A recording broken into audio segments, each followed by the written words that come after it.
Alright. Back to it. Back to it. Once I go ghost here. There we go. Tired, got off work. Thought you'd say hi. Oh, cool. Well, thank you. I'm pretty tired too. I've been falling asleep during my streams the last 2 weeks, and I'm not really happy about that. Still happy to own it. Doesn't matter much to you. Still, okay. I bought this guy a 1 on the PlayStation 2 for like $70 off eBay back in the summer of 2006. Then a month and a half later, because this guy 2 was coming out in English, they reprinted this guy a 1. So the value of it like tanked. And I was like, oh cool, glad I wasted $70 on this instead of waited and got it for like 30 instead, or 40, whatever PS2 games were going for back then. Ambassador Paleno, would you happen to know what these charred remains are of? I don't know actually, but I don't think there was anything there that should have been flammable. And so it remains a mystery as to what was burned here. A grandfather clock. This one resembles the one in Alabast. Oh, that clock has been with us since back when we were still Codopia. That is one big clock. Is this one of a bird that pops out like a cuckoo? I'm sorry, but no. Oh, but I'm sure you'll love its chime. Really? It's going to be 11 soon, so maybe I'll get to hear it then. Is it that time already?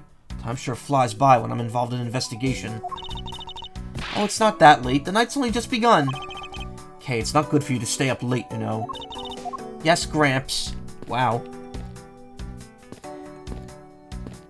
Oh, you're heading out? Okay, thank you, though. The animation of this game is so good. Yeah, it is. I love the redone sprites. They're so nice looking. The walk cycle's a little weird because it's based off the sprites like 1-to-1, but it still looks very nice. Still don't know where the blade of the Bobalee's knife went. Could it be that the killer walked away with it? So this is the real Primadou statue. This is really valuable, right? That's what they say. Hold it! Okay, you're not seriously considering theft of this statue, are you? No way, Mr. Edgeworth. I wasn't thinking about anything like that. I was just calculating in my head how much the statue is worth. That sounds mighty suspicious to me. The national symbol of a ball is drawn here. There's nothing especially strange about it. It's just mirrored to that butterfly gain an antenna since we last saw it. Even if it did, would it really have any bearing on our case, K? Ambassador Paleno, what exactly used to be here? That used to be a stack of brand new pamphlets. But it looks like they were all burned up, so I guess we'll just have to reprint them. But no matter how fast we reprint them, they always disappear so quickly. Is the Bobalee's tourism industry really that hot right now? Of course! Recently, though, the most popular vacation destination has been the Republic of Borginia. We refuse to lose to them, so we've been hard at work promoting Babal. Interesting.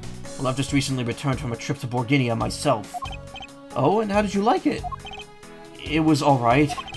Probably shouldn't bring up the fact that I was a suspect on the flight home. Borginia comes up a lot in Ace Attorney or Apollo Justice.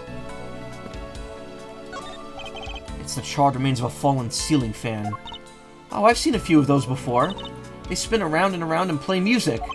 I believe you're thinking of a musical box, a musical mobile for maybes? For babies. Yes, that's it. But they're nothing alike. They're totally alike. They spin those babies right round like a record. I see. Guess I could see how you might think that. Appears Mr. Cochin's body's been taken in for an autopsy. The white outline is all that's left to tell the tale of his murder.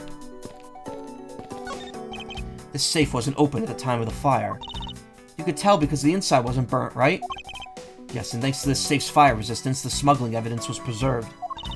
Aren't safes great? They always hold wonderful promise of treasures within. Well, this one certainly did have a few inside. Appears that this area was heavily damaged by the fire. Yeah, I guess we should hurry up and get started examining everything. Hey, no URL, please. What's that emote? Jabroni Mike Buh. Why is that look, it's a cat, but it looks like it's colored like one of the, Na'vi from fucking Avatar. That's just a wild guess I'm taking on that. It'll be really funny if that was what it's supposed to be. That looks like a very comfortable chair. Well, it doesn't look all that broken. So why don't you try sitting in it? It's Bunglepuss. I don't know Bunglepuss. No, I'd better not. It's very important that we preserve the crime scene at all times. Look, you're always touching all sorts of things at crime scenes. That's because I'm a prosecutor, and it's part of my job to examine things. And my job is to be a great thief, which is exactly why you're not allowed to touch anything. It appears this desk also fell victim to the fire. It doesn't look too damaged. Oh, I think we can rifle through this drawer a bit. Suppose we really should take a look. Seems the contents of this drawer survived the fire rather well. Now that's a sturdy desk. Guess the value of solid wood construction. That's the value of solid wood construction. Let's see if there's anything useful left in here, Mr. Edgeworth. This is a rather unusual shape for a notepad. Suppose this must be another souvenir from somewhere. So I guess embassy phones are just like normal phones, huh? Well, what did you imagine them to look like? I thought that Babals would look like a flower and the receiver would be a butterfly.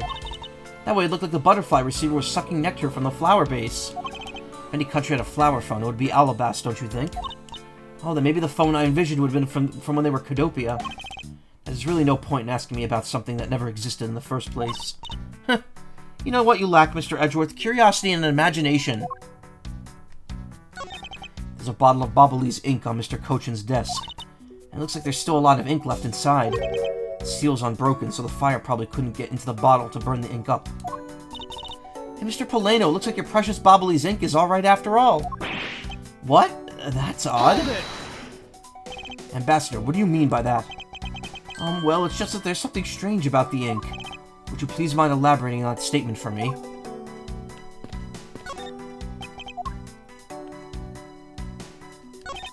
Only one book left standing here. Treasures of the World. Wait, what? Let me see that. Uh-huh, I see. Ah! Most important part was blackened by the fire. Why, cruel fate? Why? Looks like the map of where the treasures are located has been burnt. Manny Cochin. His name is written on this nameplate. Why would you put a nameplate with your name on it in your own office? I suppose it's to inform people in case they walked into the wrong room by mistake. Think maybe it's also there to remind you of your own name if you forget? Well, either way, it's never a bad thing to set a nameplate on one's desk. Looks like a bunch of flyers with coupons attached to them. The ball sure gives away a lot of different coupons. Maybe I should create one of my own. I could call it the Grave Thief coupon. And what kind of discount would that net you? 5-fingered kind, what else? And I'd steal an extra thing or two for the bearer. Things such as the truth. What else would I steal? What I wouldn't give to have a mountain of your coupons right about now. Forget if I brought this up before. Have you seen what happens when the anti-piracy gets triggered in the DS version of the second game? You did bring it up. I forget what it was.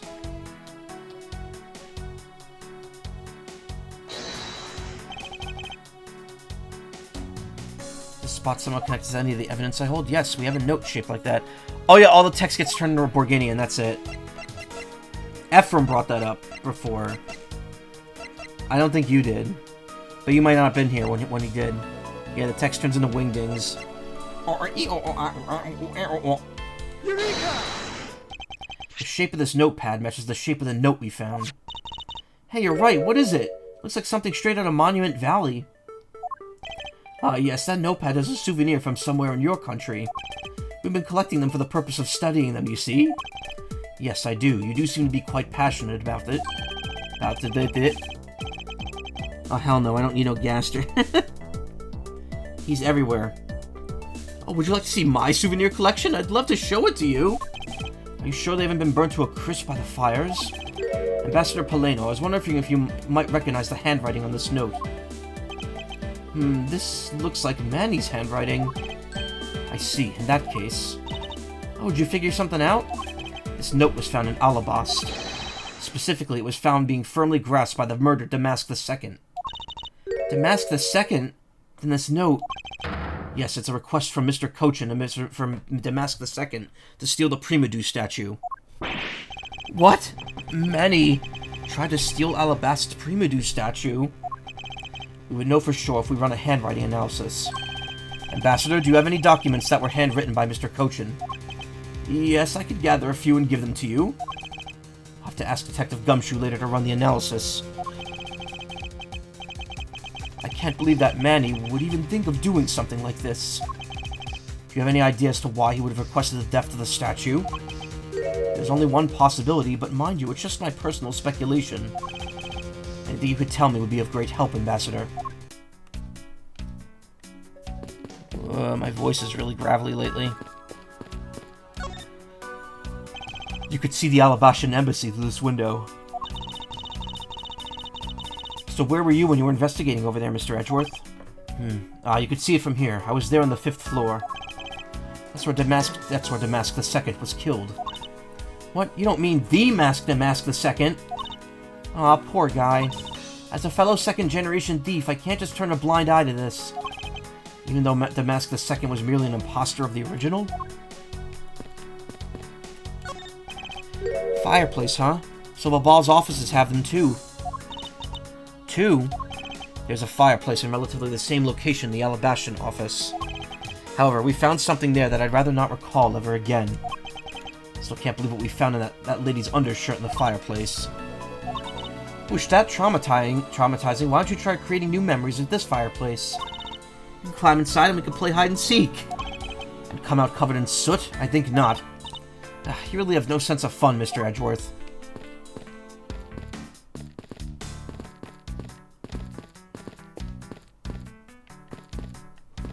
It's really funny to watch him walk, or watch him run. Doesn't seem like the kind of thing he would do.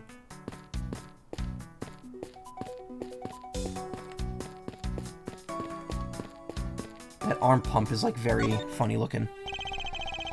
Now then, Ambassador, I'd like to ask you about your movements before the fire broke out. Before the fire? Which fire are you talking about? Which one? There was more than one tonight. Huh? Oh, I see. I guess you didn't hear about it. We had 2 fires here at the Babalese embassy. What a bother all of that was. Wait, but the only fire we know about is the one after the Jam and Ninja show. Ah, well, the first occurred at the start of the Jam and Ninja show. Luckily, only the 4th and 5th floors of our embassy caught on fire. Not wanting to cause a panic among the theater-goers, we decided to keep it internal. And the fire right after the Jam and Ninja show was the second one of the night? Exactly. So the fire I witnessed was the second one.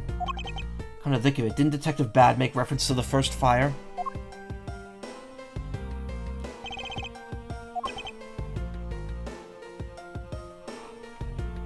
Where the fires on the 4th and 5th floors were put out. Ah. I suppose this means that the photo was taken just after the first fire was put out.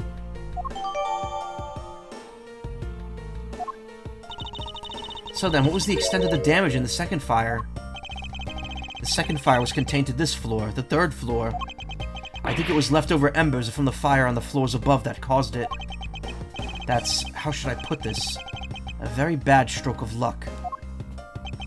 My office on the 5th floor, Manny's office here. And Manny himself, all gone in the blink of an eye. 2 fires broke out in Babal today. I feel so sorry for you, Mr. Poleno. Oops, look at me going on and on. Now then, what was it you wanted to ask again? We were discussing what your actions and whereabouts are for today. And if you happen to know what Mr. Cochin's actions and whereabouts were as well. Yes, very well. Let's see. I've been quite busy all day, from morning until now. First I woke up and then I brushed my teeth. After that I had a roll for breakfast. Hold it! Fascinating. How about you just skip to the relevant parts for me? Oh, you'd like a condensed version? Alright, I could do that for you. So what did Mr. Cochin and you do this morning? Well, originally we were supposed to meet and shake hands with the Jammin' Ninja. But Manny and I wanted to turn it into a photo op, so we were here tidying up his office. You helped clean Mr. Cochin's office. Why were you not cleaning your own? Oh, I think I forgot to mention this, but my office is currently undergoing renovations. Which is why both the Primidu statue and the Babalese knife set are down here. I see. Oh, but the tidying didn't take much, really. We just burned some files we no longer needed, and expired coupons in the fireplace. I bet cleaning up the fireplace must have been a real pain, though, huh? About that, I kind of forgot to clean the ashes out. I guess I'm up a creek without Manny here to get angry at me. Hold it! An ambassador like yourself has been on the receiving end of a secretary's anger?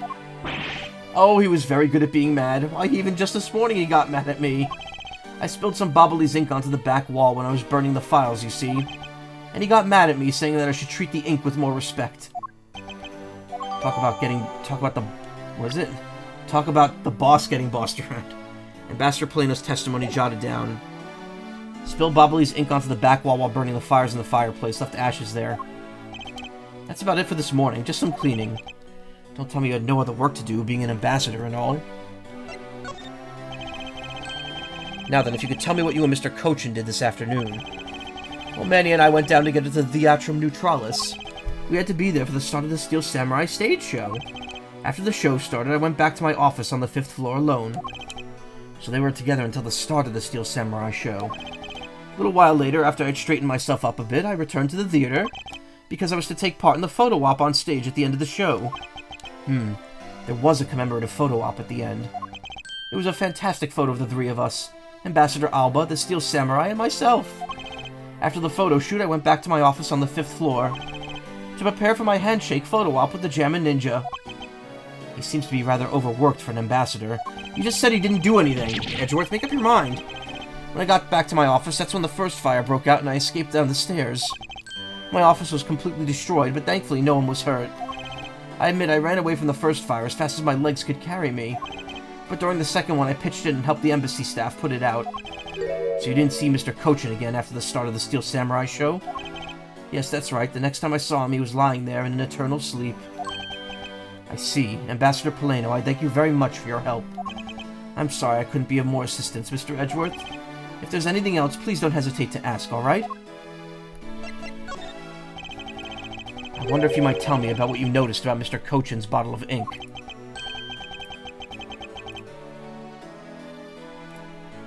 Sorry, I just want to check something real quick. I just thought of it right now, but during the second fire, Manny was worried about his office, so he came rushing back to it. I called out to him. When I received no reply, I used my spare key to open the door. But when I did, I was greeted by the roaring green flames. The flames were so big that I wasn't able to see into the room at all. Hold it! The fire was green. What was the cause? Well, wood crystal oil burns green when it's lit, as you see by this lantern. And Bobbly's ink is made from the same oil, which means it would also burn green. You know, I too thought that Manny's ink had caught on fire, so that's why I was surprised to find out there was still a bottle of ink left on his desk. Case of the perplexing green flames. Talk about a mystery. What exactly was it that caught fire in here? I believe that you said you might have an idea as to why Mr. Cochin hired Damask II. Actually, I fear it may be my own fault. As I was telling you earlier, as we were determined which statue was the real one as part of an event today. But because of the Yatagarasu and the fire here, that got cancelled, didn't it? I'm actually relieved the rest of the event has been cancelled. For you see, Babal's statue, well, it's just a replica. And did Mr. Cochin know about Babal's Primadou statue? Of course he knew, that's why he was the only person I could consult with. We'd have to do something once our statue was revealed as the replica. As to be expected, I was very nervous today, as this would impact our country's authority. Yes, I understand. Well, when I told Manny my concerns, he said, let me handle it. It'll be all right. I'll find a way to make sure you're the ambassador of the reunited Codopia. And at the time, I thought he was just trying to cheer me up. But when I saw that note, I realized he was serious. Hold it! Mr. Cochin conducted a lot of business behind your back. I assume he did all that to ensure that you're the next Codopian ambassador. But why was he trying so hard, I wonder? He was so much better at getting things done than I ever was or will be. I'll have to answer as to why he was trying so hard. But I suspect that he had an ulterior motive in mind beyond just simple kindness. Oh, here you are, Mr. Edgeworth. Detective Gumshoe, you collected the information I requested? Yep, got it all right here, sir. Here you go, Kay. Feel free to take a look. It's for you, after all. What's all this, Gummy? It's all the information on this room that I got from the embassy and Interpol people. Now we know exactly how this room was before and after the fire. Good work, Detective. Oh, it was nothing, sir. I'm an expert getting people to talk. Wow, you two remind me so much of my father and Uncle Bad. What do you mean? As a prosecutor and detective, your dynamic is just like theirs back in the day. Well, don't you worry. I'm going to find my own wonderful partner someday. And when I do, I'm going to become a good Yatagarasu, just like my father, right? Hold it! Please don't ask me questions to which I have no answers to, Kay. However, I could say that it is truly a wonderful thing to find a partner you can trust. You bet. So what now, Mr. Edgeworth? Well, I'd like to ask you for a favor. Yeah? That gadget, Mr. Thief, is it? That thing you call your secret weapon. Oh, you mean Little Thief. You're coming to rely on it, aren't you? Hold it! I don't need a crutch like that. I'm only asking because I need it for the investigation. From the information Detective Gumshoe gathered in the Ambassador's testimony, I'd like you to please recreate this room as it was during the third floor fire. You got it. Alright, here we go. Dark skies of evening, when no other bird dares take wing. One alone remains all-seeing. Now witness the true power of a real modern-day Robin Hood. Time for beep boops. Seems there are other things besides what that ambassador mentioned that have changed. It's possible that we might find the escape route the person Kay saw used as well. Oh, what is this? Some sort of light show I was not told about? This is the power of a true vigilante. It's recreating the room with the info I inputted. Really, that is certainly one interesting device you have there, Miss Faraday. Ahem, I believe it's about time we turn to our investigation. These must have been the large green flames Ambassador Poleno saw. With flames like these, it's no wonder he couldn't get in. Okay, by the time you came into this room, had the fire already been put out? Yeah, the fire had died out or something by that time. Then this fire in here only burned from the time that the fire started on the third floor. Until the Yatagarasu appeared and caused a stir in Babal, I suppose. Guess Mr. Poleno was just lucky enough to run into this fire as it was burning, huh? Yes, you could put it that way. And since you were the first to discover the body, we could assume that no one else entered the room until that time. No one else other than the person you were chasing, of course. I knew it. That person I saw was definitely up to no good. I mean, that person could even have been Mr. Cochin's killer. That is very likely to be the case. After all, that person came into this room before you, and must have chosen this room precisely because they knew no one else would be in here. Okay, then maybe the green fire was where it was to prevent anyone from coming in. But then, what did the person set on fire to make the green flames? Whatever it is that person burned, it made a rather sizable fire. And since the fire's green, well, we've seen something that burns green, right? It's a bit tinier than these flames, but you get what I mean. Yes, and I do believe what you're thinking Yes, and I do believe that what you're thinking is exactly why these flames are green. Which fire-related piece of evidence burns the same color as these green flames? Take that! The source of the green flames is related to this. Oh, really? Well, I don't think they're related at all. Oh. Sorry, it isn't related after all. Hey, you honestly apologize this time for being wrong. What? I'm always honest. And that's a good thing. Now just keep doing it. I need to think about this more carefully. If I stay calm, the answer should come to me. Green flame. It's the same as that other flame. Oh, it's the lantern. Take that! This silhouette lantern. Its green flame comes from the wit crystal oil it's burning. Yeah, that's the fire I was thinking of too. Love the green it gives off. I think we've now established that the green flames are caused by wit crystal oil. Furthermore, we know that there is only one other thing made from wit crystal oil. Oh, you mean that thing Mr. Poleno was mistaken about, right? Yes, precisely, as we found earlier in our investigation. What? I don't get it. Can you fill me in, sir? Fine, I suppose. I'll explain it in a way that even you can understand. This is the thing that made from wit crystal oil that Ambassador Poleno was mistaken about. Take that! Bobbly's ink is made from wit crystal oil. Oh, so it should burn the same color as the flames in the lantern, right? Yes, precisely. However, the green flames in this room were not from a bottle of Bobbly's ink. Because we found the ink Mr. Cochin used on his desk, right? Yes, however, we know that Mr. Cochin was smuggling the ink in massive quantities. Now, what do you suppose he made using all that ink? I believe what he made with that ink is the answer to what gave birth to the green flames.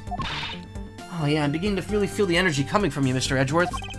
It would appear that I finally found it. The smuggling ring's real goal. Made of Bobbly's ink, this is the source of the green flames.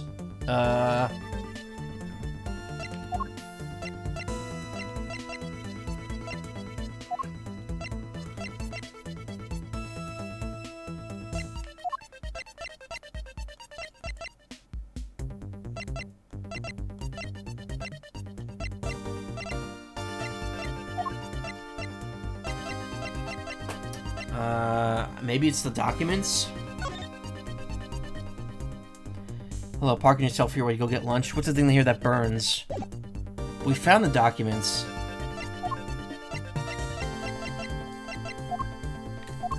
The bills. Because they're made with Bobbly's ink. That was it. Take that! Got him. What would consume that great volume of ink to make? That would be the counterfeit bills that the smuggling ring made and are circulating in Zhengfa. You're kidding! You're saying that it was Mr. Cochin who made the counterfeit bills? I am. I believe you could even go so far as to say that he stole Babal's printing press. Ambassador, Mr. Cochin had permission to freely use the printing press, correct? Why, yes, and I do remember seeing him using it in the middle of the night. But never did I think he was using it for such a foul deed. Ambassador, because of your secretary's crimes, you'll need to be investigated as well. Ah, yes, I suppose so. We've caused quite a bit of trouble for a few countries, haven't we? It's my duty to search out all who shielded Mr. Cochin and concealed his crime. For they are the ones who started the fire in order to destroy the evidence. All burned up in Babal. Voice, please. His grandfather clock apparently was in a different position before the fire. According to staff members, the clock was flush against the wall before the fire, sir. Which means that it was most likely moved by someone during the fire. Speaking of which, it's totally 11 o'clock now, but I don't hear any chiming. Huh? That's odd. It was still chiming right in the dot on every hour this morning. Maybe the fire damaged its internal mechanisms or something. Ambassador Paleno, may we take a look inside that clock? Sure, go right ahead. Detective Gumshoe, if you could please inspect the insides of this clock. Yes, sir. I'm on it!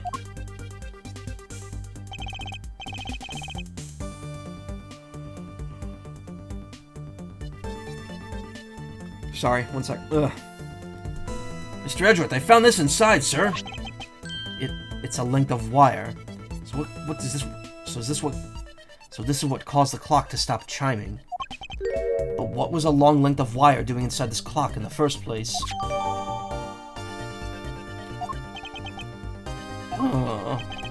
Why would someone do this to such a valuable clock?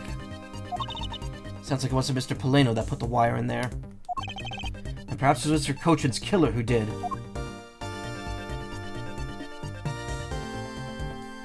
Cool, let's just stand here.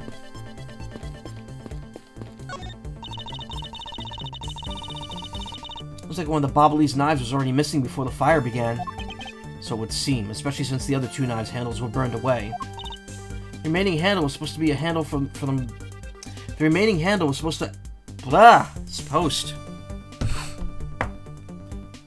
The remaining handle was swapped out with the handle from the real murder weapon. And Babal's national treasure was stolen. Poor Babal, don't you think? Not sure I would lump the replica statue in with the rest of Babal's woes.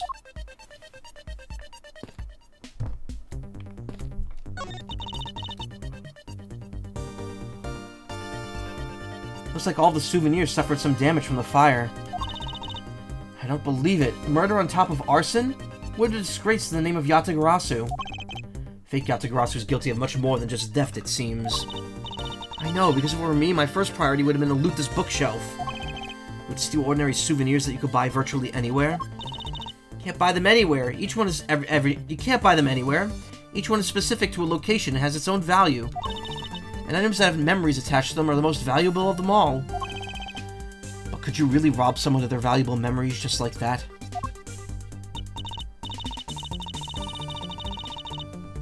No, because even if I take the souvenir, I can't take the owner's memories.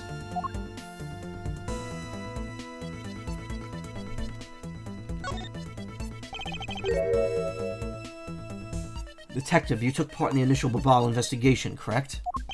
Yep, sure did. Also helped put out both fires. But that's the first time that the first fire took me by surprise. I had a tough time escaping the 5th floor. First I tried the elevator, then I guess someone else had the same idea because it was in use. If I hadn't remembered to use the stairs at that point, I would have been burnt to a crisp. Wait, that's odd. We always warn our staff that in case of a fire, we always warn our staff that in case of a fire, it's dangerous to use the elevator. Oh? Maybe someone wrote it in a fit of panic? Detective, did you see what the Yatagarasu that came into the Babbly's embassy at all? And personally, and the other staff members told me they never got a good look at the person either, sir. I wonder if you could tell me a bit more about what you discovered, Detective. Just when we were living through the dates of these games when we were actually taking place, that was fun when people would post for that, yeah. I mean, we still got the sequel trilogy. That comes up in what, like 4 or 5 years at this point?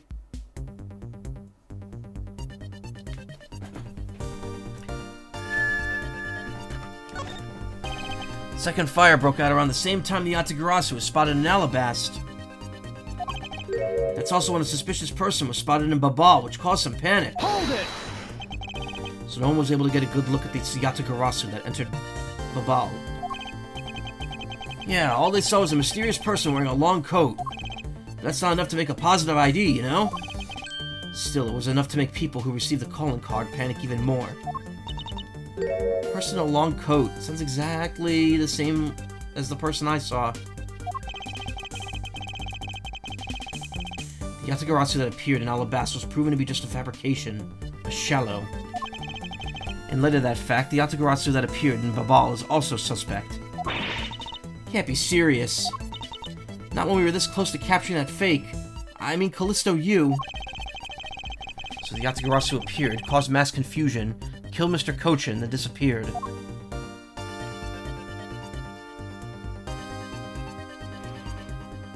What you saw? Whew. That's in 2027, isn't it? That's a good question. I don't remember.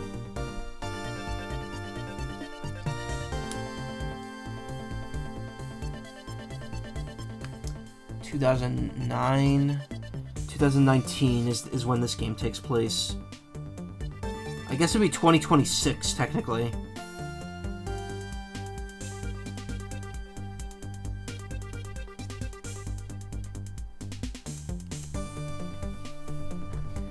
Not sure.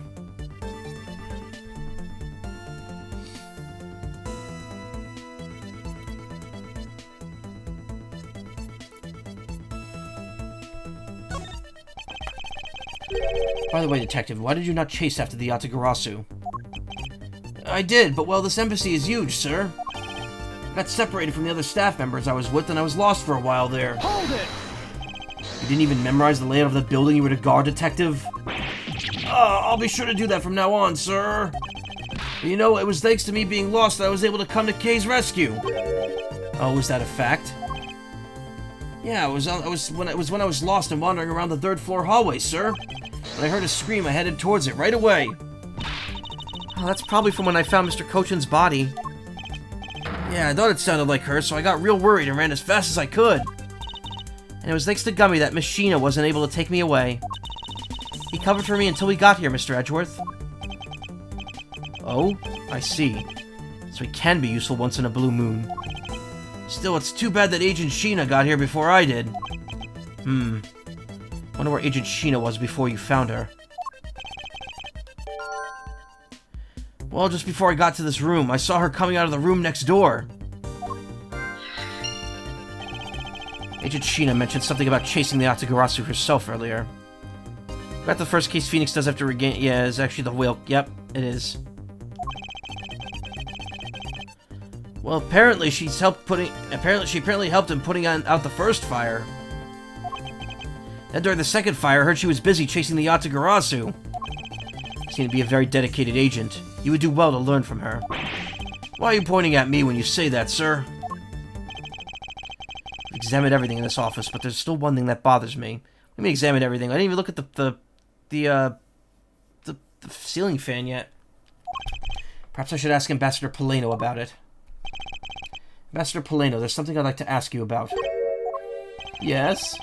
About this office. It appears to me to be very similar to Ambassador Alba's office. For example, the location of the fireplace and the position of the grandfather clock. Ah, that's right. You've also paid a visit to the Alabashan side of the embassy. Our 2 embassies actually used to be one. Yes, I know. Even the pamphlet mentioned that. Which is why the building is bilaterally symmetrical. So no matter which room, the location of the fireplace and the likes are exactly the same. Even where the art is located is the same, as my room is currently under renovation. We worked hard. To make Manny's room look like the ambassador's office. You mean for your handshake photo op with the Jammin' Ninja? Yes, that's right. I mean, what's a photo like that worth if it's not taken in the ambassador's office, right? Yeah, another odd expression of Babal's obsessively competitive spirit with Alabasta, I take it. Thank you, Ambassador. That piece of information is all I needed to connect the dots. Connect the dots? Well, anyway, I'm glad I was able to be of some help.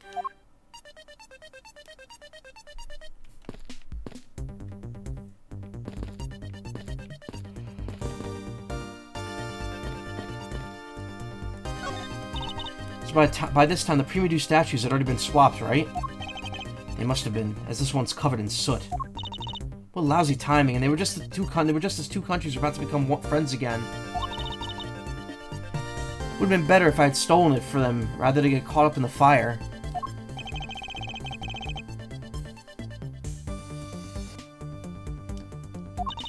However, if you were to engage in theft, I cannot look the other way, right? If you could please stop stealing my lines.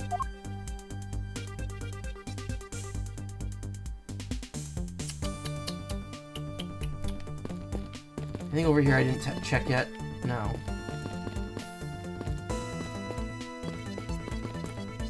Got that. Got that. Well... Yeah, we still got a few more things down here. So Babal's willing to pushing the tourism industry, huh? Yes, it would appear that way. You know, I'd really love to take a trip. Hey, why don't we take one after this case? Do you already have a destination in mind? Well, ideally I'd like to go somewhere where I could continue my thief training. Well, if you want to just learn the fine art of stealth, perhaps you should visit the studio where they make the Jammin' Ninja TV show. Hey, that's actually a really great idea, Mr. Edgeworth. Can't believe she took me seriously.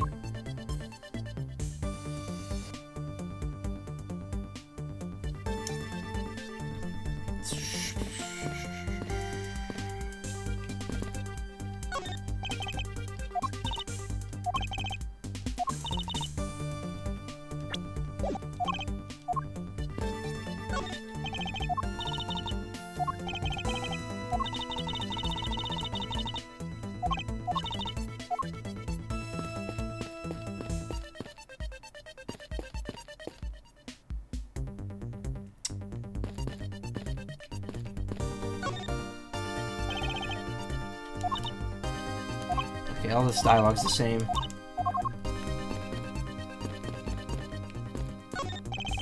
Fireplace hall. So Babal's office is having two. Okay, again, same exact dialogue.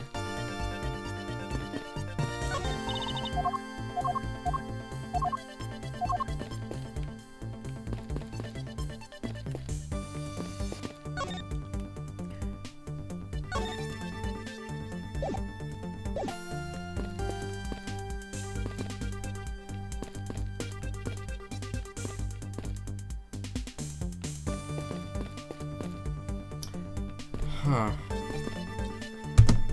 Wait, what am I actually supposed to do here? What am I looking for? Oh, logic. Some of the instrumentation of the song, we could think a ghost trick, yeah. Ready for a review on how to use a little thief? Okay, here we go. Objects outlined in yellow are things that are not present in our time, but were in the past. Things outlined in dotted line are things that exist now, but didn't in the past. I see. You can examine and interact with replicated people and objects as you normally do. You can even present evidence whenever you find an inconsistency.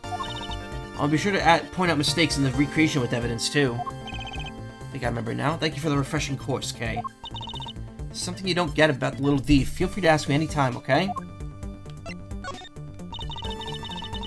I'll put all the info we got from Gummy and Ambassador Polano. With this recreation, you should be able to tell what changed because of the fire. Come on, Mr. Edgeworth. Let's try investigating this room one more time.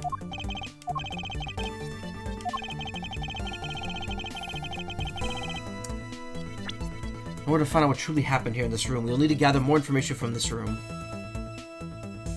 Why is the word room said twice in that sentence? It's awkward. It's time to take another look.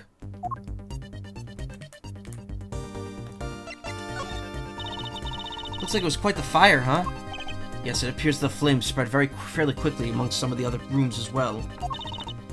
Yeah, but thanks to Gummy's info, I was able to recreate this room. Plus, the burnt stuff is all still lying around, so you can check those burnt as well. Stayed in this room before and after the fire. You could probably obtain some new information by comparing the differences. Yes, that's what I'll do, and use any information to complete my logic. Alright.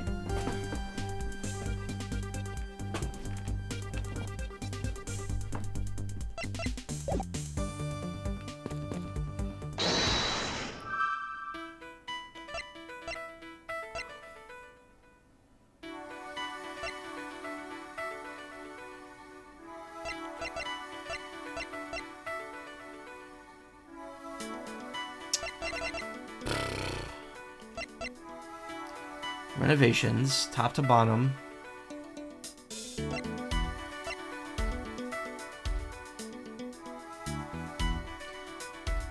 Because this one used to be the embassy office. Okay.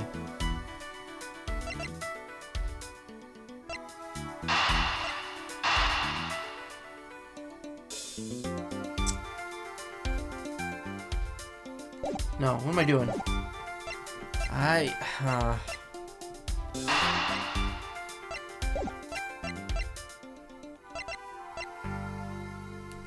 Master Alba's office fireplace is connected to the neighboring room's fireplace. She was in the room next to Mr. Cochin's office until she tried to arrest Kay. These might have a connection. Nope. The pieces don't fit together quite right. Bobbly's embassy is going under renovations from top to bottom.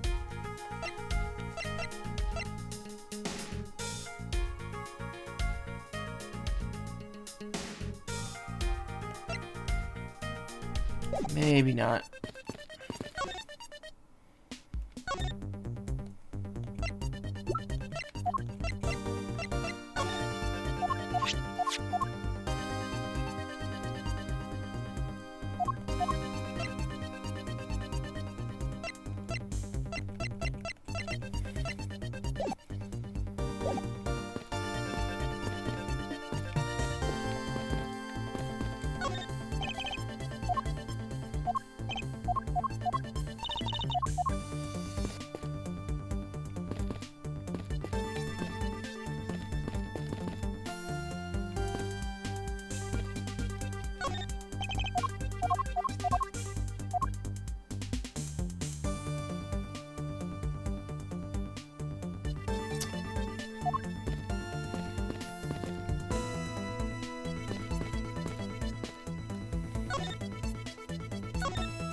Hold it!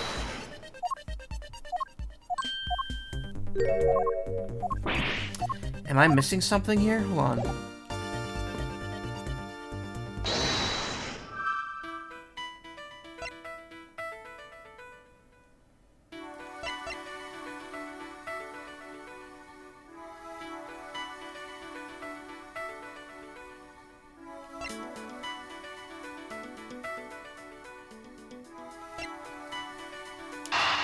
Maybe these two? Yeah, because now we put together there's got to be something behind this fireplace. The alabaster and bobbly sides of the building are symmetrical to each other. As we know that to be a fact, then this room's fireplace may also hide a secret passageway. Secret passageway?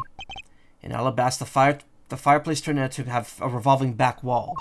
A revolving wall? That sounds something like out of a ninja house. Wow, that was a trick. There was a trick like that built in the fireplace, sir? What? This embassy holds that kind of secret? Seems to be a lot in this room about this room you don't know about, Ambassador. I guess it's time to pay the bill for letting Manny do so much work for me. Please, I really want to know about the real Manny and what you know about this room. What are you waiting for, Mr. Edgeworth? Let's get to the bottom of this.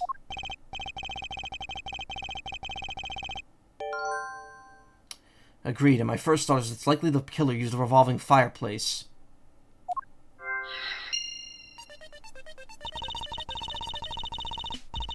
Looks like just another fireplace, though, doesn't it? Is that how you turn it again?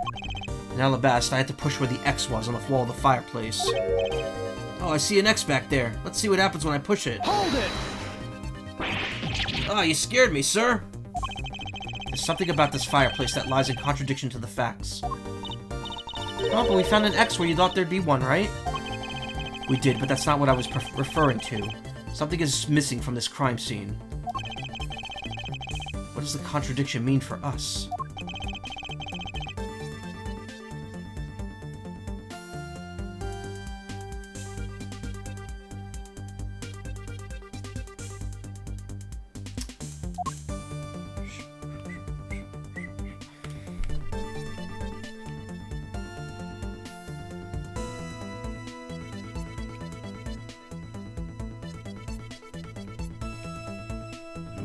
Anything outside of the fireplace.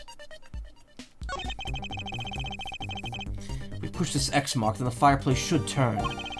Revolving fireplace wall? That's neat, sir. Should we hurry up and... Hold it! Wait, Detective, there's something we may need to examine about this first. Besides which, there is also something I'd like you to testify. Excuse me. Besides which, there's also something I'd like you to test. Like what, sir? I'll tell you later, Detective. For now, let's continue with the investigation. All I see in this fireplace is starter wood. Huh? That's odd. Doesn't matter what match. It doesn't match. It doesn't match up with what Mr. Plano said earlier. What is the meaning of this contradiction?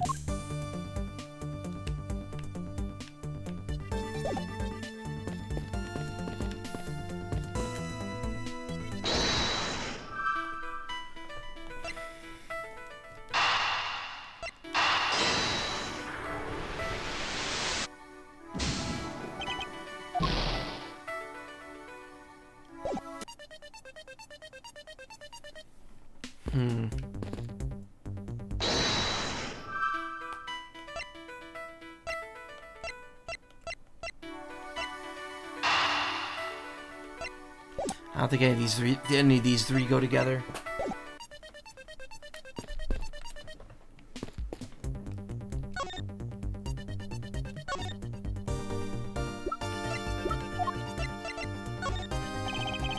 Master Polino, I was wondering if you might have some thoughts on this. I think that you would know more about that case than I. So let me make it up to you for not knowing anything So let me make it up to you for not knowing anything about that with these coupons. Thank you, however, I feel I must decline.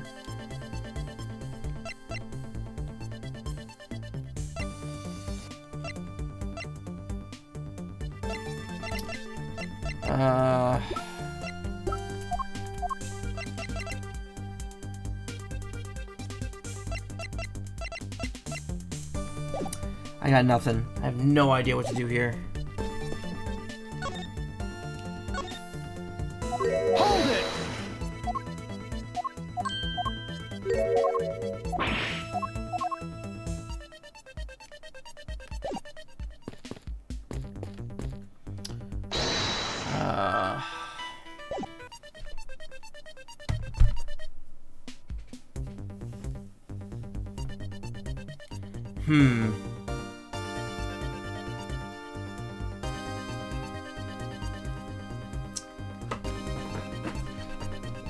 I don't know what to do. I actually I don't know how to progress here.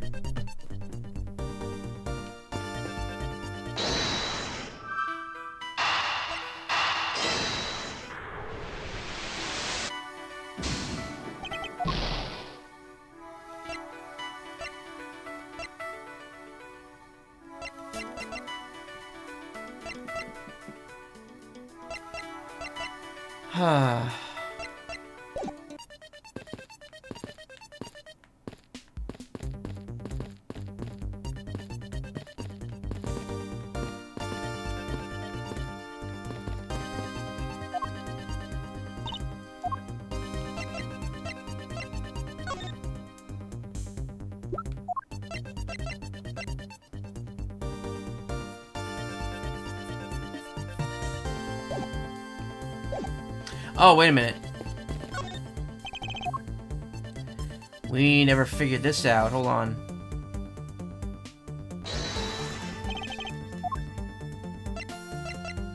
Eureka!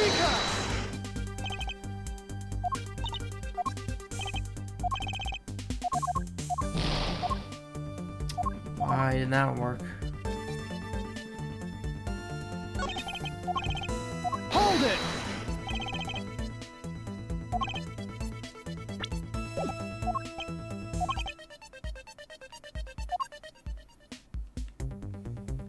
What exactly are we testing here?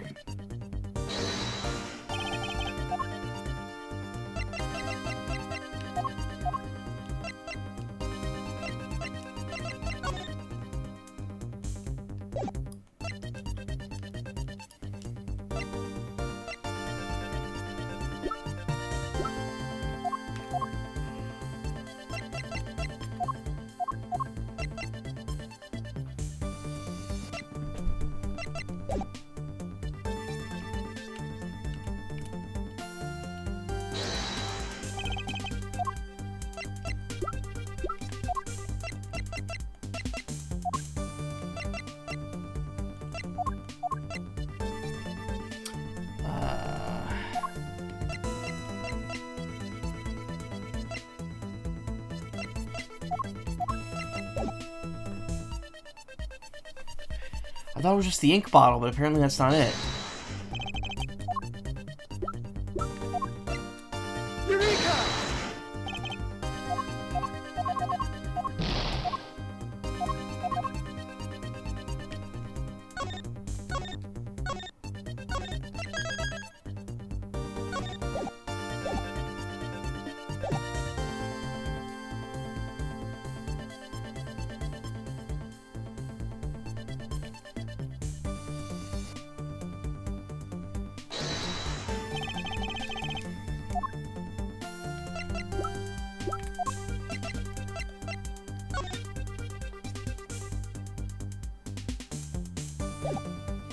No.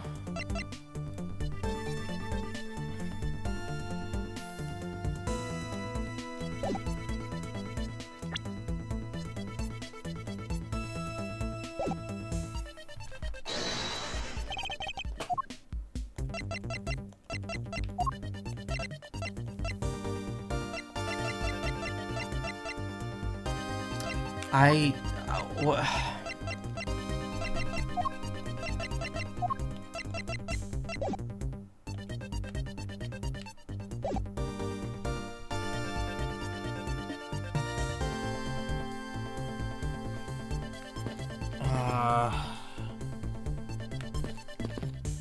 I think hard to play enough testimony. The only thing I remember that is he broke ink in there, but the ink is not being accepted.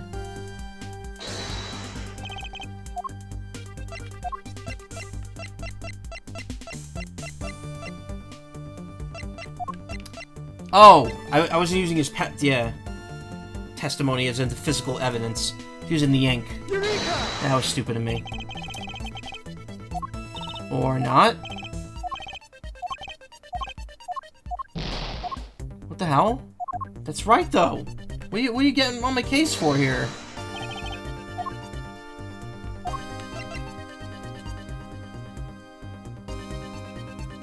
Eureka!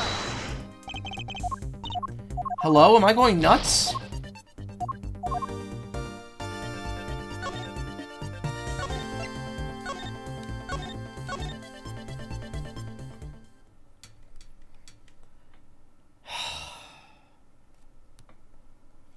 Brain not working well. I really gotta get over this being tired at midnight thing now. Maybe it's here because there's no ashes? Or something? Eureka! There we go. That's stupid. That should have just worked anywhere in there. Just that I had to pixel hunt for that one. Granted, it wasn't more than one. It was more than one pixel, but still, come on. That's why it says ashes and spilled ink. Wood is still there. Yeah. Master Polino, you said you burned some old files in the fireplace today, correct? Yes, I burned quite a few files this morning, actually. And after you did, you forgot to clean up the ashes from the fireplace, correct? That's right, but why are you asking? And why are you making such a scary face? I'm sorry, I admit I'm a bit intimidating when I'm serious. In any case, take a good look at this fireplace and tell me what you find odd about it. Let's see, huh? Where did all the ashes go? What's the meaning of this, Mr. Edgeworth? You don't really think that Ambassador Polino is lying, do you? No, there's no reason for him to lie. And I don't believe his testimony is wrong either. It's the fireplace that's causing the contradiction. Okay, I wonder if you might update the fireplace data for me. Got it. I had the ashes from the burnt files and... Sounds like we pretty much figured everything out now, huh? Well, it was nothing. All I did was follow where our leads led us. Oh, I sense it coming on. You're about to dazzle us again, right? Oh, you mean that? Well, what's Mr. Edgeworth is known for, you know? There's really no need for you to do the dance around the name of what I'm about to do.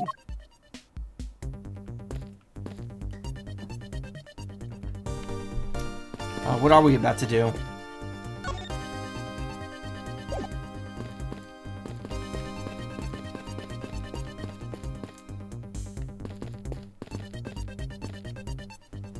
There's an investigation spot over here that, like, disappears.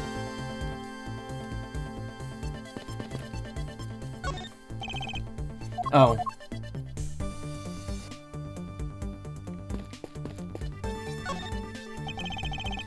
I checked this area earlier, but it never hurts to take another look. Ash's Ambassador Poleno left here or have disappeared. If we follow where this piece of information leads, we should begin to see the truth.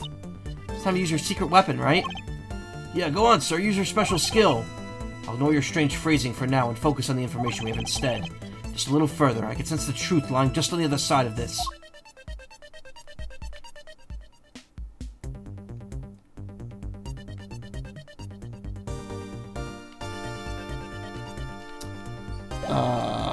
Alright.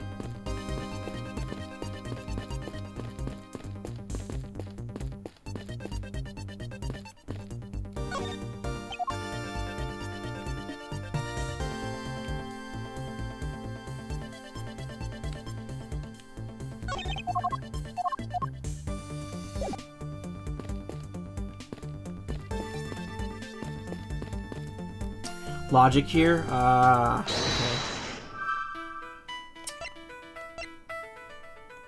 There we go.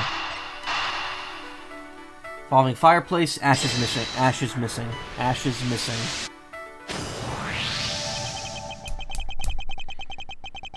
Reason as to why the ashes are missing is simple. It's not because someone cleaned them up, right? No, because even if someone did sweep them up, the fireplace is too clean for that. Ambassador Poleno said that he spilled some Bobbly's ink while he was burning the files. And yet there's not a trace of the spilled ink on the back wall anywhere. Well then, I don't know what happened. Well, I'll tell you what happened. The two sides were switched. By using the revolving fireplace wall, the ashes were moved into the neighboring room. Which means that it's a clear indication that the fireplace was used. Signs that the revolving fireplace on the wall on Babal's side has been used. Cool. Then you mean the person I was chasing disappeared from this room through there? Yes, I believe the person you were in pursuit of is Mr. Cochin's killer. And after committing the murder, escaped through the fireplace. Wow, Mr. Edgeworth, you figured out the killer's escape route. I have, but this is only the beginning. Now we have to chase the killer down.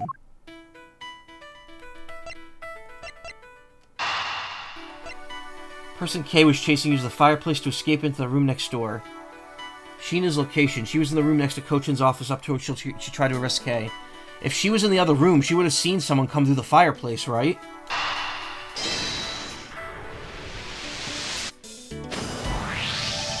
If the killer used the fireplace in this room to escape into the next, then it's only logical for us to talk with the person who was in the neighboring room.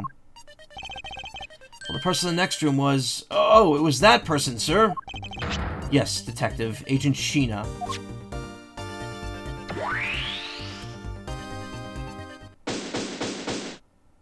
Got him. It's looking more and more like Miss Sheena's the killer, isn't it? Let's not jump to conclusions yet. We need to go through what we know so far. She came running straight into this room from the next one and instantly accused you. Furthermore, she claimed that it could have only been you that killed Mr. Cochin. I don't have any proof yet. However, I know she's hiding something from us. Okay then, why don't we go ask Miss Sheena herself? Hold it!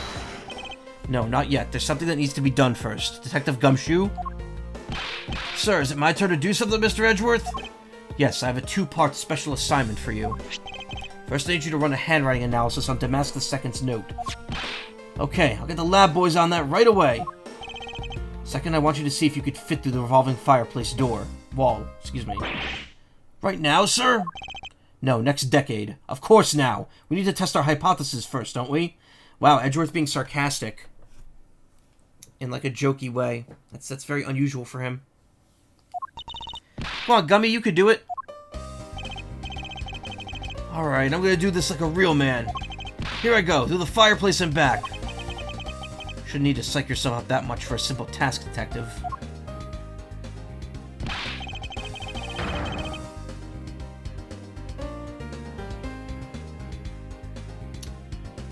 Wow, the inside of the fireplace really did turn. It's so neat. Now I want to try going through there, too. There really is a secret passageway there. I had no idea. It appeared the ash really was pushed to the other room. Furthermore, the Bobbly's ink you spilled, Ambassador, is right there in the back wall. Okay, here I go, sir. Hold it. Detective, I'd like you to go through there under the same conditions as the killer. Huh? There's all that ash and stuff. And your point is, now hurry, we're short on time. Yes, sir. Okay, so now we pretty much have a whole picture, right? No, not yet. There remains a few more mysteries to solve. Such as the Yatagarasu's whereabouts and the other smuggling ring members. 2 weapons that made it across the border, the key Miss Yu stole 7 years ago. In fact, we haven't figured out a thing regarding how Miss Yu is related to these embassies. Mr. Edgeworth. A number of pieces connect in very complicated ways in this case. It's almost as though to make one completely mentally exhausted. What are you trying to say, Mr. Edgeworth? I thought you were the one who said that's easy if you follow your... I thought you were the one who said it's easy if you follow the leads. What was that supposed to be? An impression of me, Kay? Huh. If it's info gathering you need, Gummy and I could help with that. Then all you'd have to do is show off your fancy schmancy logical deductions. Show off? Does it seem like I'm being boastful when I do that? Let's not overcomplicate matters, okay, Mr. Edgeworth? We've both been so focused, like a laser, on only what seems strange and out of place. It's no wonder nothing's clicked and we haven't unlocked anything yet. But if we think things through calmly, the answer should come to us. Okay. That's the sort of thing I always say to myself. When I'm practicing how to unlock padlocks, you know. That's something I hope practice doesn't make perfect for your sake. Yay. Looks like you're back to your straight-laced self again.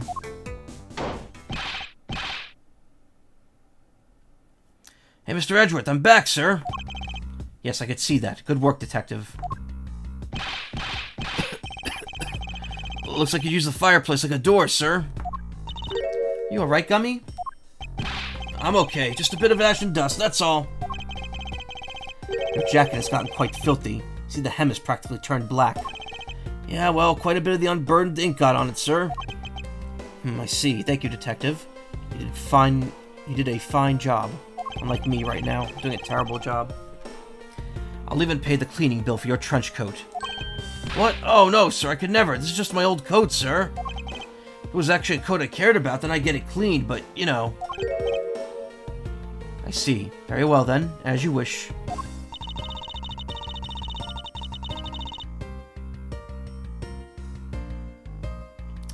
So because Gummy was able to climb through the fireplace, we know it can be used, right? Yes, but that's not all we learned. We actually learned one other important fact. And that is... I will have to explain that to you later. Right now, we need to deal with the handwriting analysis. Detective Gumshoe. Yes, sir. I'll be back before they know it. Handwriting analysis on Mr. Kochin's handwriting will take a bit of time. The way he's saying those words like multiple times in the same sentence. Weird. Let's go wait in the Theatrum Neutralis, along with Agent Lang and Sheena. To be continued.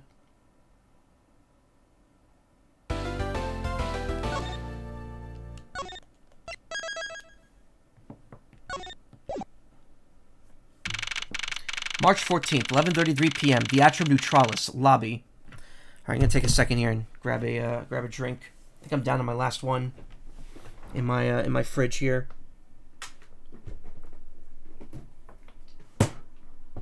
I'm actually gonna shut it off because I'm going away for the weekend.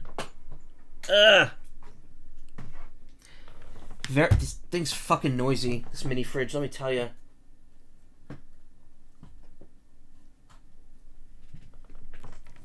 Surprised the fridge is not killed. No, it's working now. As awful as it is. Technology Connections is at my door, waiting to kill me for using it.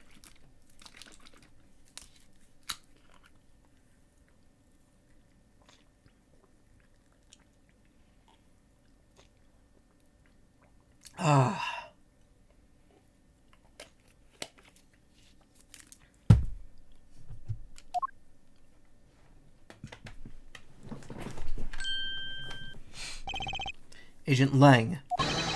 Lang Z says, little cubs, never do they know the real fury of the elder wolves. Those quotes are definitely becoming increasingly difficult to decipher. What does that mean? It means that you'll never really know how angry I can get. Mr. Prosecutor, counterfeit bulls were made of Bobolese ink. They were all of Zengfa denominations, yeah.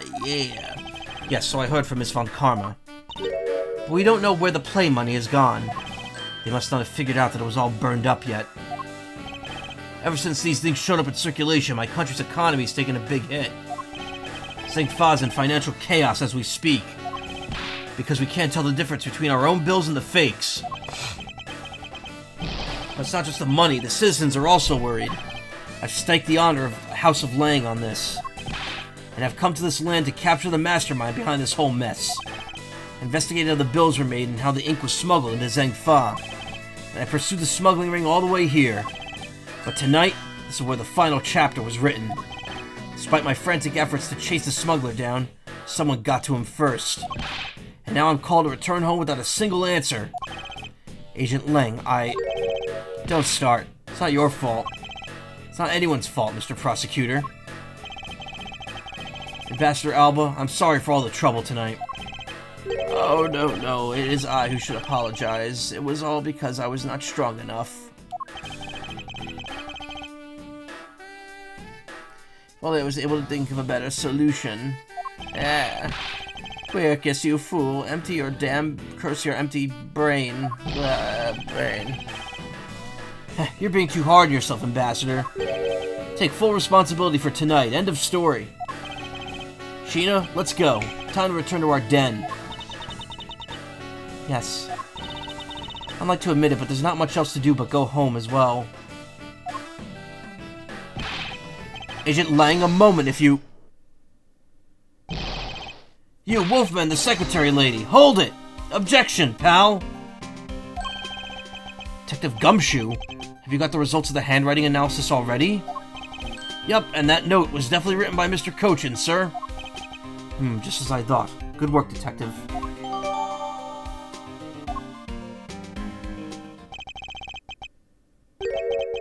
Hey, Mr. Prosecutor, how long do you intend to hold us up for? Sorry I made you wait, but I believe that now everyone is finally here. Agent Sheena, I'd like to ask you something if you don't mind. Yes? How exactly did you fail to see the Yatagarasu when you were in the neighboring room to where Mr. Cochin was killed? I'd like you to explain that to us. What? Hey, Mr. Prosecutor, what are you doing asking her about something she didn't see? Agent Lang hasn't touched the Babal investigation at all, so I suppose I'll need to explain a few things to him first. Miles Edgeworth, I can't even begin to imagine what's going on in that head of yours.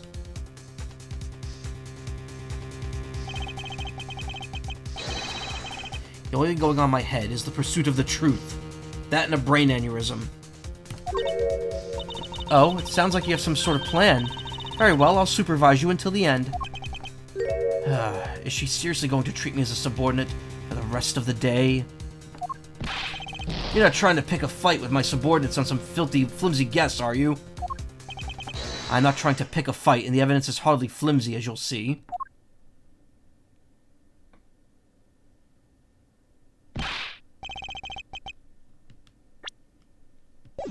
Huh, should have known. That you and I are destined to fight it out until the very end. It would appear that way. Well, I'll prove her innocence. So let's see what you've got, Prosecutor Edgeworth. With pleasure.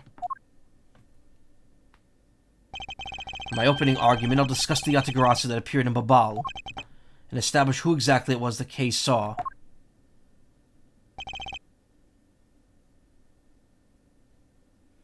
Agent Lang. I assume you've been briefed on Kay's testimony. You mean the suspicious person in a coat that she saw?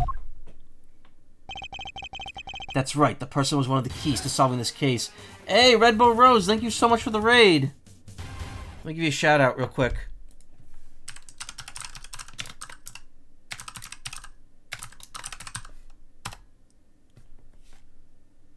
Thank you so much. Where were you streaming?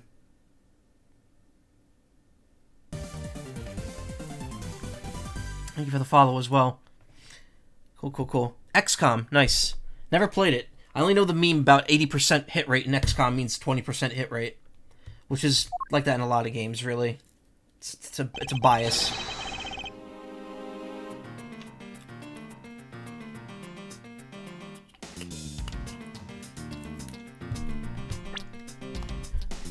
That was the person who pretended to be the Yatagarasu. Pretended? What do you mean by that? I'll get to that in a second, but first I want to review what Kay's mystery person did. Kay, if you could please explain for us what the person you were chasing did. Okay, you got it. First I spotted the suspicious person near the open-air stage on the Babalese side. Called out to the person, but as soon as I did, that person ran off. I thought it was rather suspicious, so I immediately gave chase. For the sake of the argument, let's call the suspicious person the Yatagarasu. Now please tell us what happened when you chased the Yatagarasu up to the 3rd floor. Can do.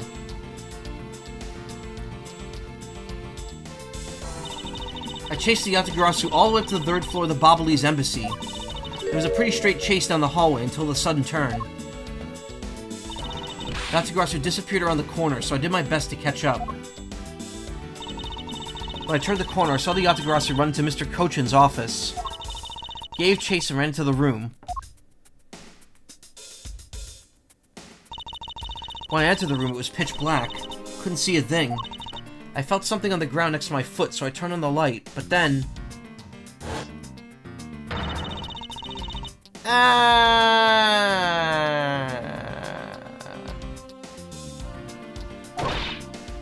Who's there?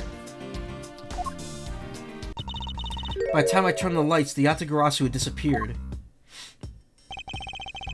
When I came into the room, the person she was chasing was already gone. Why do you suppose that was, Agent Lang? What do you mean, why do you suppose? Isn't it obvious? That person slipped out of the door behind the girl under the cover of darkness. Objection! Sorry, but I know for a fact that person didn't escape through that door. Oh, and how do you know with such certainty? That's easy. If the Yatagarasu had left through that door, they would have run right into this person. Take that! Your answer is Sheena. Oh, hey, feel good. How you doing? Hey, Edgeworth, yeah. Yes, because let's consider what would have happened if the Yatagarasu had used the door. When Kay screamed upon seeing Kochin's body, the Yatagarasu would have run into Agent Sheena, who was in the next room over. Ah! Agent Sheena, would you mind telling us if you saw the suspicious person in question? No, I didn't see anyone. Now come back!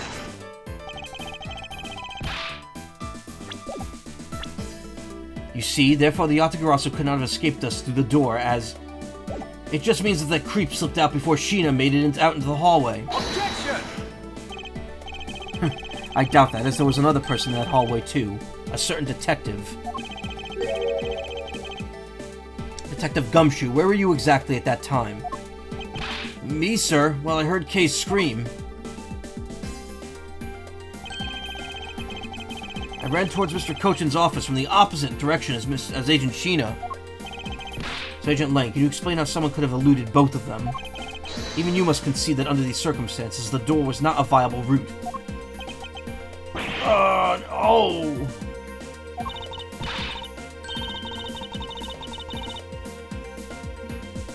Way to go, Mr. Edgeworth. You nailed him with just an explanation of what happened. Cute chonky burb. Oh, I could get chonkier. Watch this. Now I'm chonky.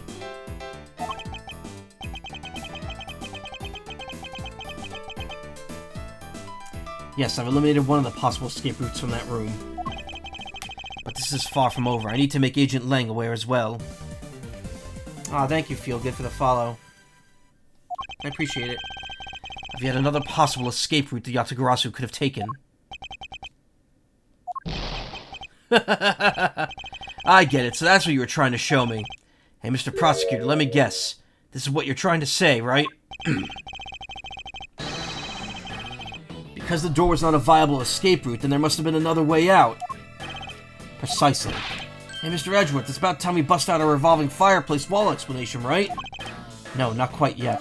Huh? But why? I thought this would be a perfect time. The revolving wall on the Babalese side is known to only 4 people. And if we use the information unwisely, the truth may escape us in the end. What's with all the whispering over there? Scared I'll find out your tactics?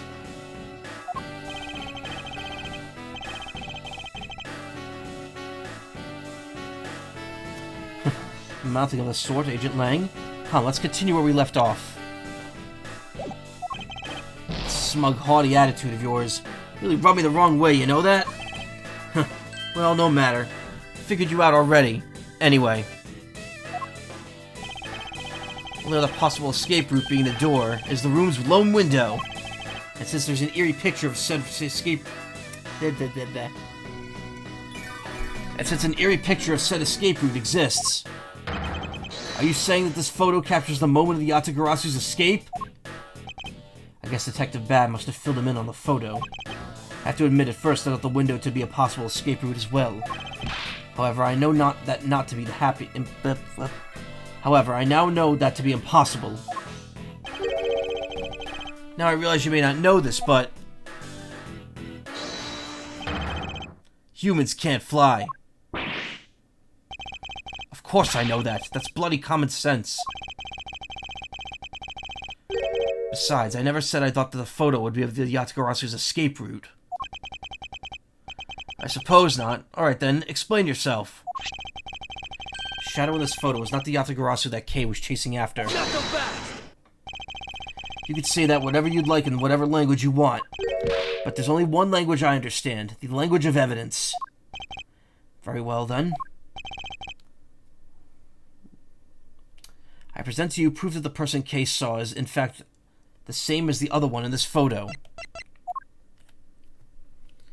I need to take a second here. Keep dozing a bit.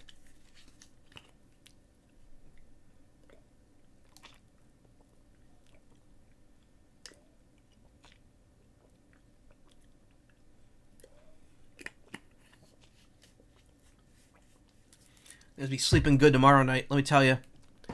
When I play this game on the DS, I prefer the pixel art. The drawn style's so much better, blown up in the big screen, yeah.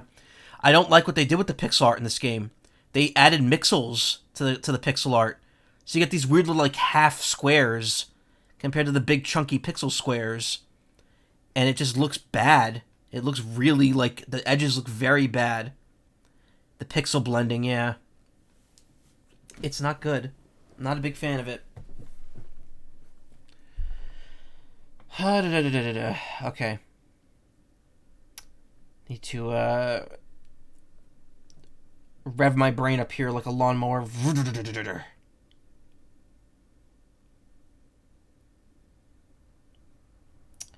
Sorry, as you probably are aware, there's been a bit of a Twitter shitstorm the last day. And other sites are blowing up right now.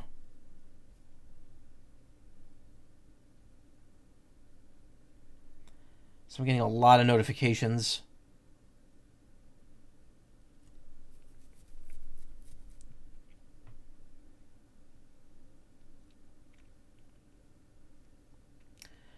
Okay, I think that takes care of all of them. I went from like 100 followers on Blue Sky to 340 today. That's a lot for me. 220 followers in a single day because that many people are fucking moving over to that site. Been going through the Ace series again, figuring out how to translate a good mystery game to tabletop RPG mechanics. Ooh, that'd be fun. I don't know what to do about that. Very crusty. Oh, you mean about social media? Yeah, I don't know. Yeah, you can't make a locked account there yet, so As you prove that the person's case saw is not the same as the one in this photo. Wait, what photo? Oh, that photo. Person case saw is not the same. I don't even know if that's a person. Looks like a piece of like ripped fabric or some shit.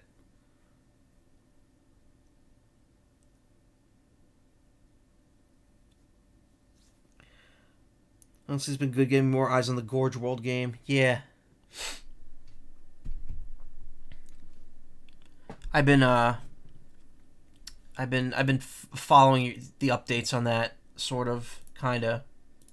I've seen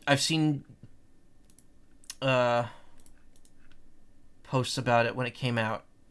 I haven't really looked into it. Expected, but you know what, proud of you. Rubber Bunny, hey, that's not to be proud of. I could tell you right now, like 95% of the people that followed me today are people that were already following me on Twitter. And the other 5% were probably just because I followed other people first. But yeah, it's shaping up to be active now, so probably use it more. Okay, I'm falling off track here. Proof that the person in case saw is not the one in this photo. Wait, do I have... Huh? Take that! Let me explain to you precisely why the shadow in this photo is not the Yatagarasu case saw. Case spotted the second Yatagarasu headed... Case spotted the Yatagarasu headed for the 3rd floor during the second fire. However, the photo in question was taken just after the first fire. Ugh, no! Yeah, way to go. That's twice you've bit him in the butt now. I didn't even think about the times. We're not done yet. Still have to explain what that shadow is. And how the Yatagarasu escaped. I don't suppose you can answer both, can you? Regarding the photo, I admit that I quite don't understand what it means. Yet. Huh, as I thought. However, the Yatagarasu's escape route, now that I can answer. You can? Well then, Mr. Prosecutor, go on. Enlighten me. Hold it! Even if I explain it, you'll try to find some flaw with what I have to say. You were busy heading up the Alabashan investigation, correct? In that case, I doubt you have much knowledge about the Babalese side of the case. So wouldn't it be best if the lead on that side, Agent Sheena, explained in my stead? Sheena's my subordinate! And if I don't stick up for her, how can I look her in the eyes and call myself her boss? Lang, it's alright. I can take care of him. Sheena, you've shielded me a lot as my boss. But it's time for me to prove my worth. That smile looks very weird. It's probably that weird bowl cut around her eyes. That's what's weird. Alright, if you're okay with it, then you have my support. Finally, it's just down to Agent Sheena and myself. This is where the battle really begins. Lang can get away with doing anything with his employees, yeah. Well, he's a kind and caring person. Now then, what is it you'd like to ask? Let's see. Why don't we start with your movements inside the Babalese embassy? Sheena's movements. During the first Babalese fire, I assisted in putting it out. Putting out the fire. Again, it does this thing where it says the word, like, the same term twice in one sentence, and it sounds weird. During the first Babalese fire, I assisted in putting it out. That would have been a much more graceful way to word that. During the second fire, I was searching for the Yatagarasu that appeared in Babal. First investigation was a little weird with that. Yeah, Capcom... I'm surprised they didn't change it, but like back, especially in the DS and GBA era, Capcom tended to have a lot of typos and grammatical errors in their games. Especially Mega Man. Mega Man Battle Network was like notorious for bad typos and grammatical mistakes. Also misgendering. While I was searching, I heard a scream coming from the next room over.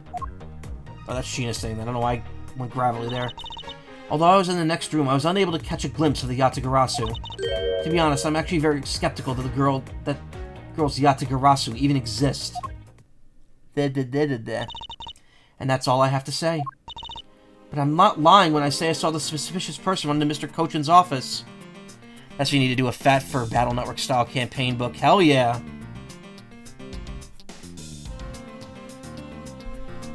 What if there's overlap and people responsible for those mistakes? Possibly. I mean, again, it's all Capcom. Could be the same translator.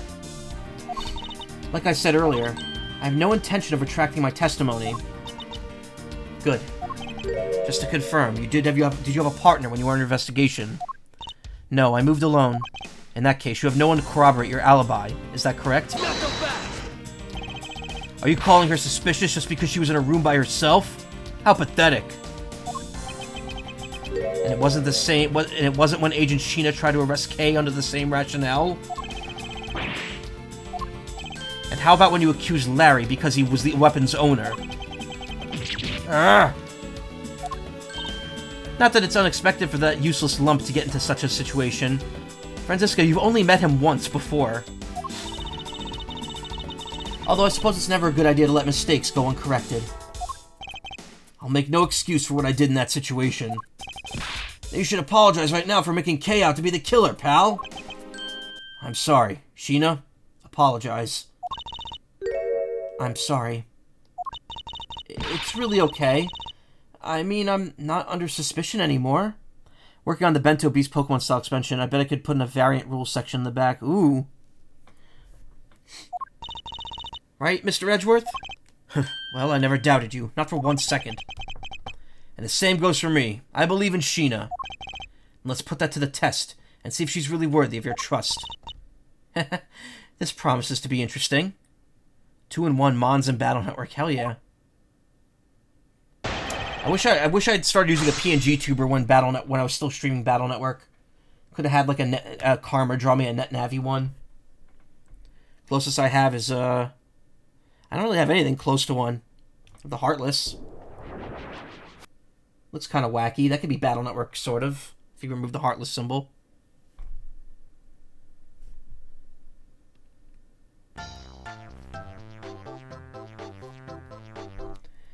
Sheena's movements. I'd be TikTok man. Oh god. Well, no, I'd be. My Navi's Macaw man. I've thought of it before. Like I've fleshed out it. What my persona as a net Navi would be. Duh, hamster. I should draw that at some point. Now that I could draw a bit better.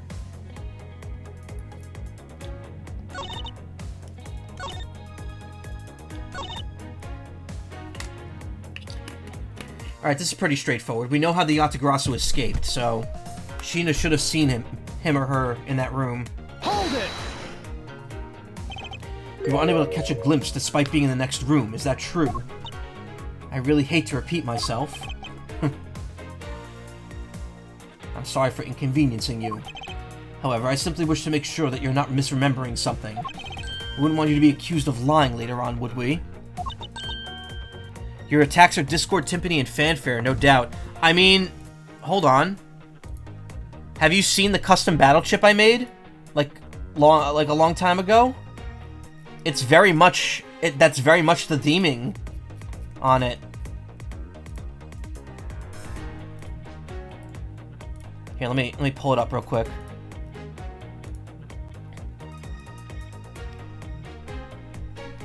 Yeah. Oops. That's the one I made. This is the second chip I made. These are in the order that I made them. This was like way back in 2017 I drew these. So my persona looks a bit different. He doesn't have the antenna yet. But the whole thing was that he's singing into a microphone and the note is very discordant. Plus it's a loud scream that confuses enemies.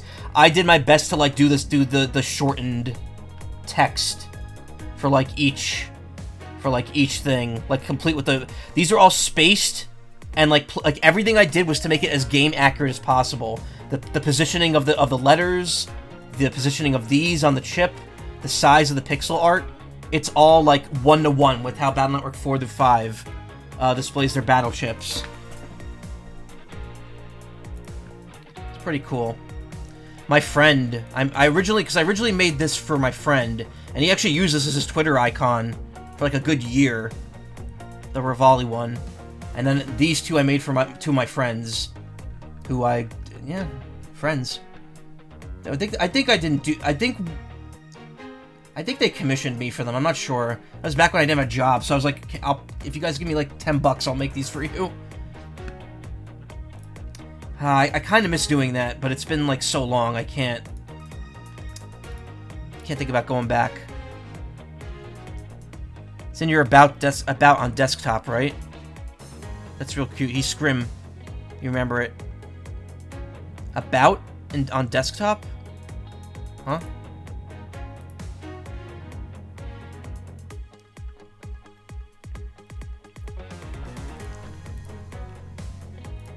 I must have lost the plot there, sorry.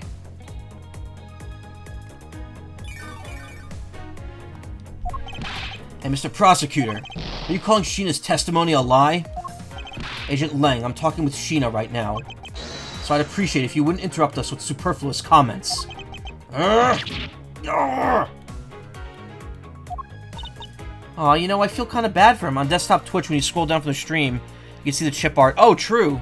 Yeah, I forgot about that. I have not touched my Twitch profile in so long.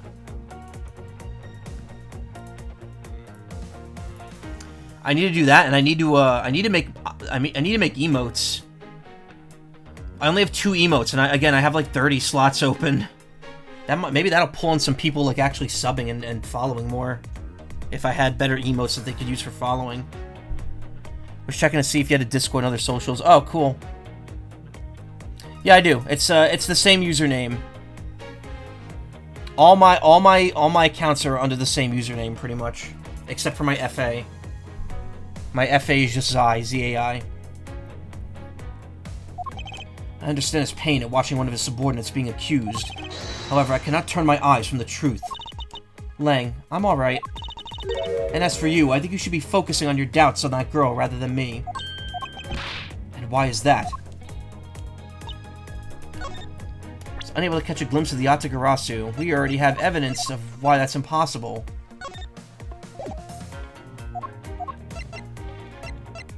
Objection! Being in the room next to Mr. Cochin's office is the problem with your testimony. Mr. Prosecutor, I don't see what problem you're talking about at all. Agent Lang, do you recall the secret we discovered in the Alabastion office fireplace? Huh? Oh, you mean how it connects with the office with the room next door? What about it? Well, Alabast isn't the only country with secret connecting fireplaces. What? The fireplace in Mr. Cochin's office holds the exact same secret. What? The Yatagarasu didn't escape through the door to the room or the window. The escape route was through the revolving fireplace wall into the room next over. The next room over, excuse me. Now do you see? If the Yatagarasu had escaped into the next room, then the thief would have run straight into Agent Sheena. Meaning that it's impossible for her to have missed the Yatagarasu. Ugh. Bungle that line.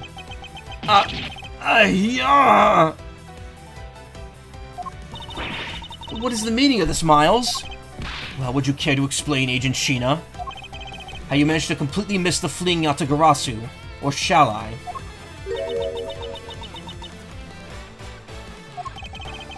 Your claim that you were in the next room was a lie all along, wasn't it? The truth is, you were the one Kay saw in the coat. Pretending to be the Yatagarasu, and you were the one who chased after. As you tried to lose her, you ran into Mr. Cochin's office and headed for the fireplace. Then you shed your coat in the next room, leaving it there to emerge as Agent Sheena. After that, you came back around to place Kay under arrest. Does that sound about right? If not, then speak now or forever hold your peace.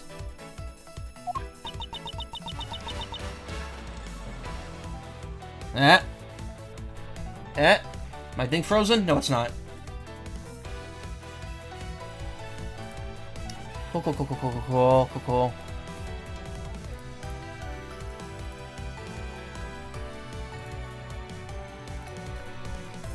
That's all good. Thank you. How dare you make Kay look like the bad guy when you're the suspicious one, pal?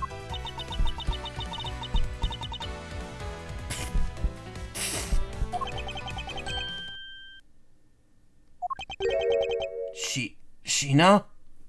Got him on the run, yeah.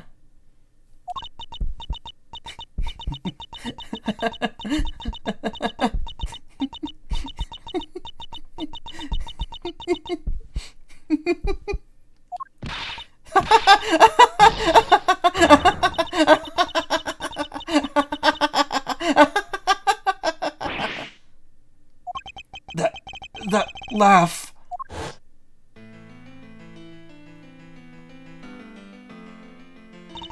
I remember this irritating laugh. I'm getting chills down my spine. Oh, they straight up gave her an emote, yeah. It can't be, but it has to. Sheena, what's wrong with you? I'm sorry. It was so funny that I couldn't help but laugh.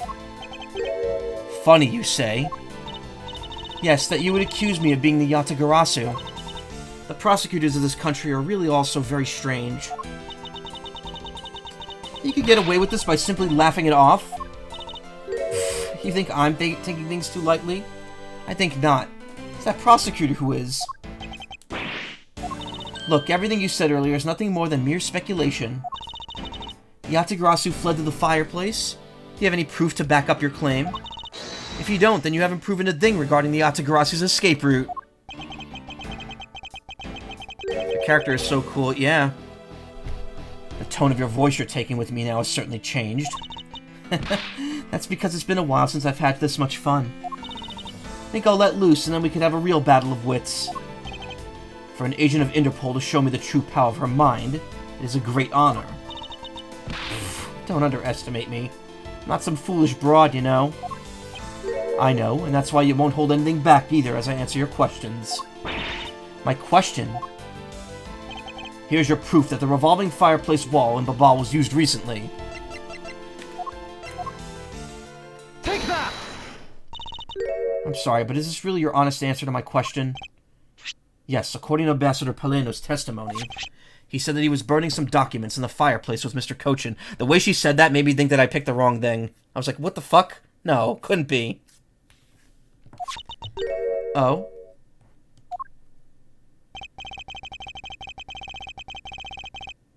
I love your on Discord, feel good. That's a good phrase. I like it. I love it when they do that. They make it seem like you got it wrong initially.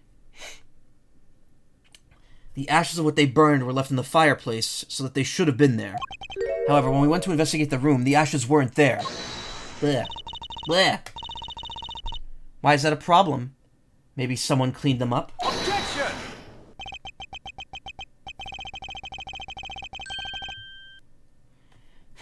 Unfortunately for you, Ambassador Paleno said that he forgot to. And so the question remains, why were the ashes missing? The answer is simple. When the Yatagarasu went to the fireplace wall, the ashes were pushed into the next room by the wall as well. Movement of the ashes that were in Mr. Cochin's office is my proof.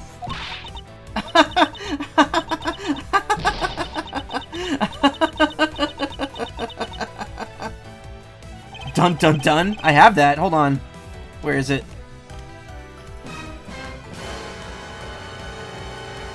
I should be using that more during Ace Attorney streams. Also, I have this one. That's a good one. Why is this so long? Hold on. That's a 1.5 second sound clip, and the sound clip is like 6 seconds long. I have this. I don't have victory music, but I have the SpongeBob noise.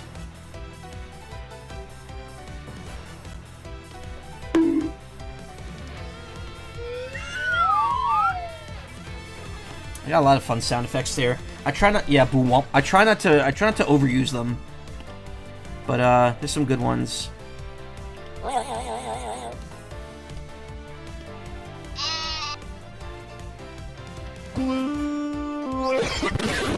Okay, I'm ruining the moment.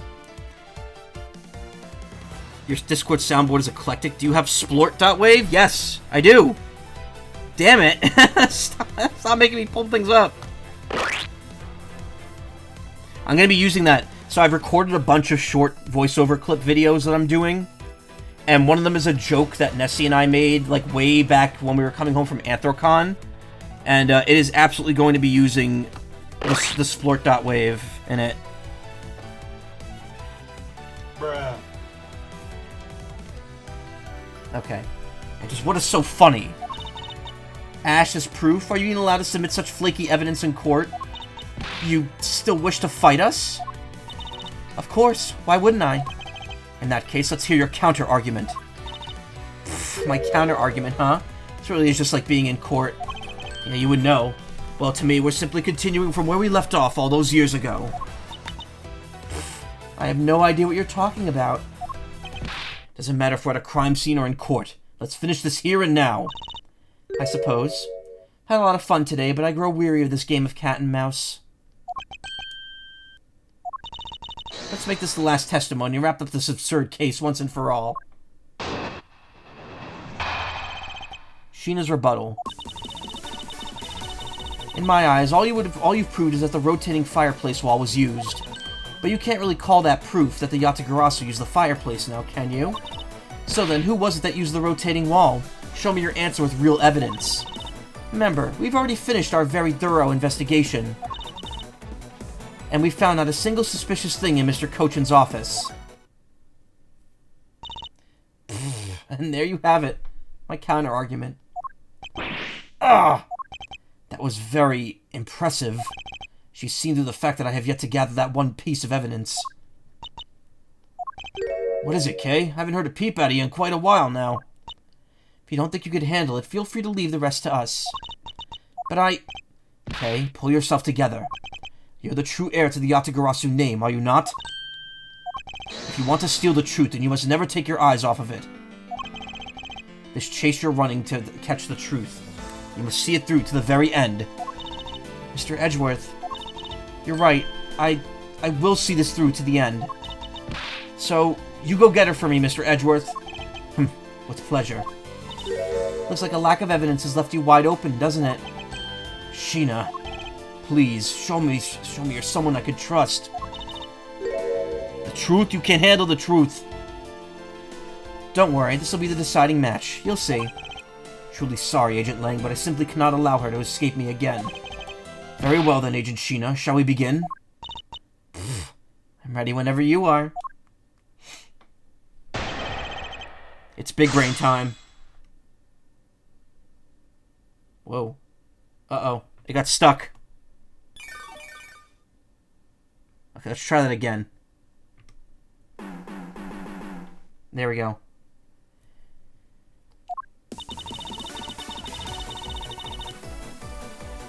Hold it! Sounds to me like you're saying my explanation's not good enough. But I was able to get through the revolving door myself. So that should be proof enough, even for you, pal. Huh. Looks like you don't quite understand. But by your looks, I guess you're not all that learned. Oh, talk about rude. You should watch what you say, pal. Sadly, I cannot say I disagree with her on that one. But you know what I mean, right? You may have proven that the fireplace was used. Hold it! So you want proof that the Yatagarasu was the one who used the fireplace? That's right. Well, do you have any? Ugh. Can you prove that it wasn't the Yatagarasu who used the fireplace? I don't need to prove anything to you. Objection! Hold it! Okay, if you could please not steal my line. Sorry. But I just couldn't hold it in anymore. Well, don't fret and leave it to me. All you have to do is sit back and watch. You may seem to have some wiggle room, but without any evidence, it's meaningless. Someone's turned you into one of those weird rubber person stress toys. It's meant to be more head inflation, but I made I commissioned the body to be big as well. It's by Xavier on... Well, I think he's on Blue Sky as well, but he's mostly on Twitter. He's very talented. Hold it!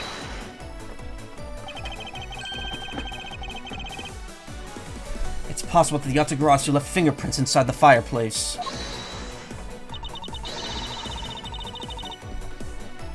Sorry, but I had the forensics team check that already.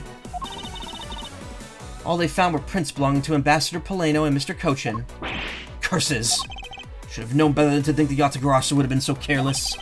But there might be some sort of evidence that we've still yet to find. I take it you have no further objections.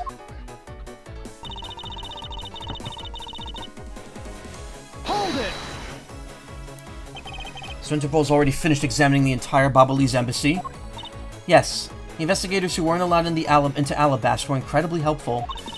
They all put in great efforts to search for any sign of the Yatagarasu. Objection! And yet, despite all that effort, it appears that they failed to notice the lack of ash in the office fireplace. Furthermore, you were the one who inspected the room next to Mr. Cochin's, correct? I didn't notice the ash there in the fireplace of that room, and for that, I am sorry. You don't need to apologize, Sheena. As your boss, your mistakes are my mistakes. So allow me to apologize for you. I'm sorry. I could see that, but also just makes me think a massive hand has firmly grasped your body. They're squeezing me from the bottom. They're grabbing my legs and pushing it up. And pushing all the air into the top part of me. And then when they let go, I like blob back down. It all goes back down to my stomach like this.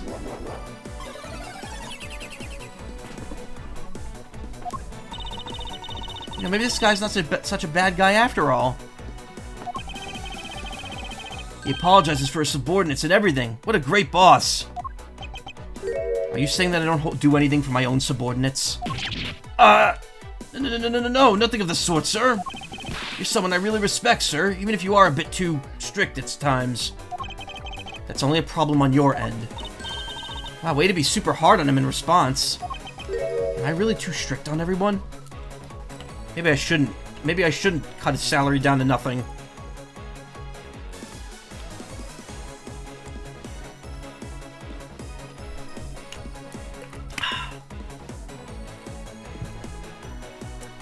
I also have, so I've been switching a lot here, but I also have Bird Kisser. Whoa, why does that happen? That's the second time. Every time I switch that, it like changes something. This thing is cursed. I swear to God. Hotkey 0, Hotkey 3. Multi-action delay. 0, Gen 3, 2. Okay. Yeah, I don't think anything's different. It's weird that it only happens when I hit 3. It must be a shortcut I have set to... Oh! Because I have scenes that say 3DS overlay and 3DS vertical. That's why, because it's pressing 3 internally. That's why it keeps changing every time I put up Bird Kisser. God damn it. I'm gonna have to fix that. In fact, let me do that right now. Sorry. Let me just, I'm gonna say N3D, like, I was gonna say V3DS overlay. Don't worry about that. I haven't used that in a while. That's also by Kokoriko, who did the Big Bird.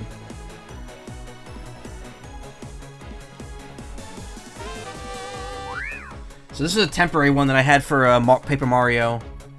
My friend Karma drew this one, as well as the Bird Kisser and the Hamtaro and the Heartless one. Loving these, very wobbly and animated. Yeah, I know, I like them.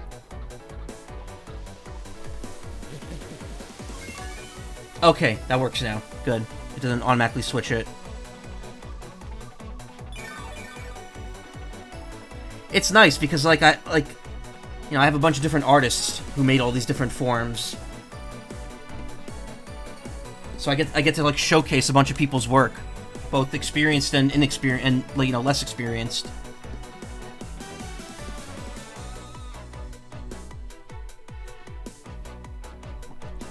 Huh.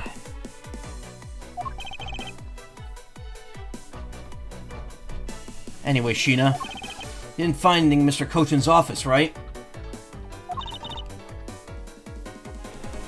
But you felt the same way releasing Gorge World to the masses. Oh yeah, because it has artwork from a bunch of artists in it. That's true. That's right, we finished our investigation. And we found not a single suspicious thing in Mr. Cochin's office. Hold it!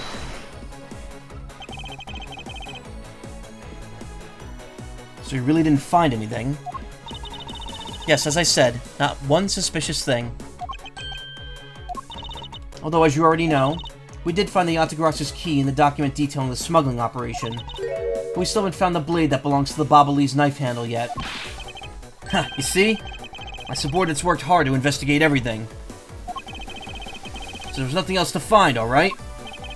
Well, Agent Lang really sticks up for his people.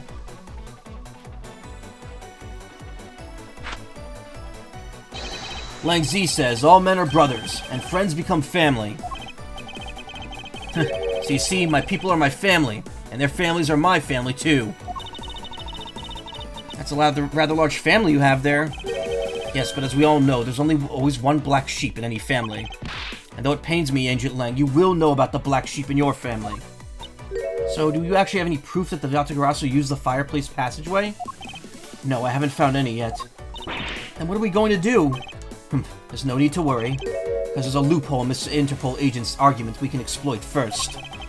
The one in charge of the Babali's investigation was not Agent Lang, which means that with Agent Sheena in charge, it's possible she may have tampered with the evidence.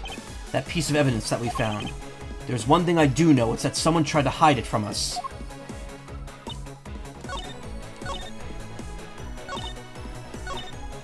Single suspicious thing. What are we talking about here?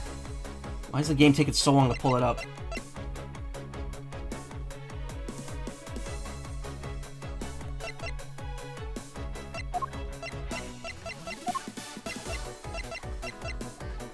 Guitar? No. No.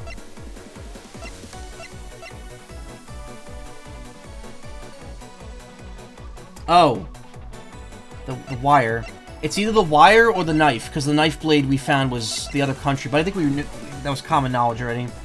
No, you where you could BS our way around this. Oh, really? Yes, I learned it from a good friend of mine. Sounds like a shifty character. Objection! Got it. It either had to be that or the knife, and she already knew about the knife. While you say that you and your agents have finished your thorough investigation, are you absolutely certain you didn't overlook anything? Well, aren't we full of ourselves, standing there insulting Interpol agents? Wow, really lost the line there. You'd better not be insinuating that my men are incompetent, Mr. Prosecutor. I'd never do that. However, it doesn't change the fact that they did overlook something. I'd like for you to take a look at this length of wire. And what exactly is that supposed to mean? Look at those sweat drops. Their avatar suggested canary, right? It's funny because my friend Karma, who drew the Bird Kisser, the Hamtaro, the Puny, and the Heartless, they drew me like a bunch of other forms that I haven't incorporated yet. One of them is me as like normal human me, with like Ace Attorney styled clothing on. Well, that's a good animation there that you sent me. Cool, cool, cool. I was actually gonna find, where is Karma? He's not online tonight.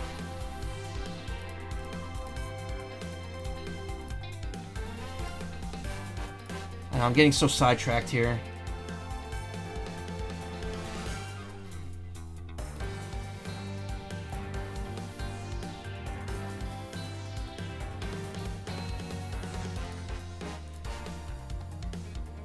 Actually, does look pretty good. Yeah, the Magatama's backwards, though.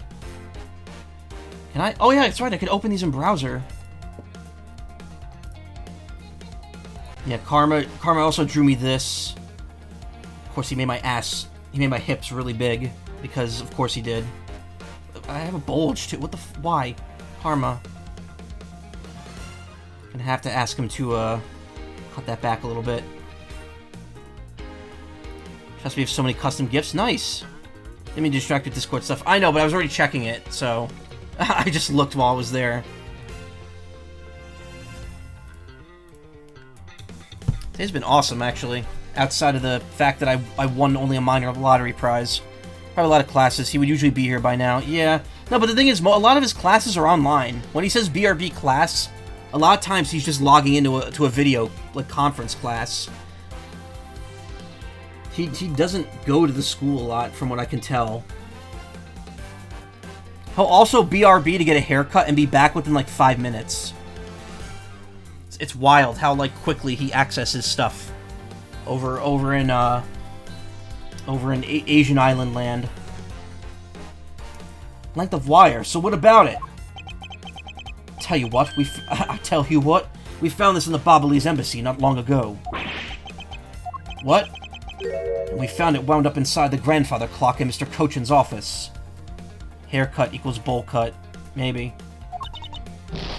You found it at the scene of Mr. Cochin's murder? I don't know what karma looks like. But this wire wasn't all we found. We found one other very important thing. There's more?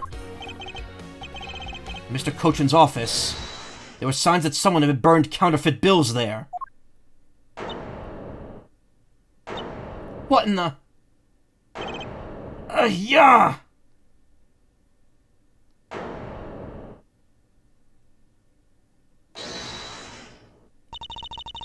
That evidence was something you found out through that girl's machine, right? So what if it was? That's what I thought. But unfortunately for you, a recreation made by a machine is hardly concrete proof. It's so weird going from that remixed song to now this, like, GBA quality theme.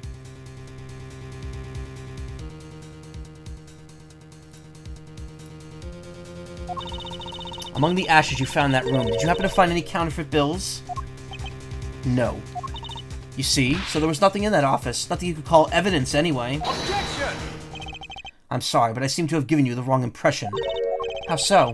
I don't recall saying that I was presenting evidence of any sort, but rather I was pointing out that your investigation was incomplete, and that this throws the doubt on the purity of your investigation into the Yatagarasu. You still suspect me, I see. Alright then, I ask you to point out what part of my investigation is incomplete.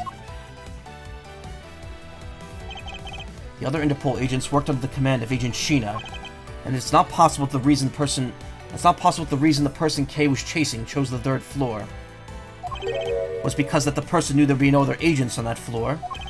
Furthermore, we've come to... Wow, I read that incompletely. Problem.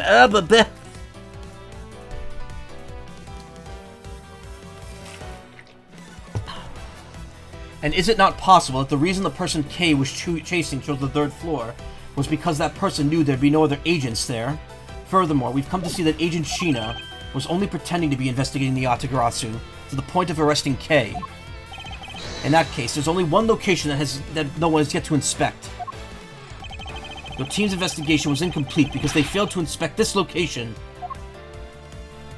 That's why you rarely use the first VA take. Oh, yeah, trust me. I'm well aware of that. I'm recording for a pretty lengthy audio play right now that one of my mutuals is putting on, and it's pretty cool. I get to be in something that Rambley's VA is going to be in.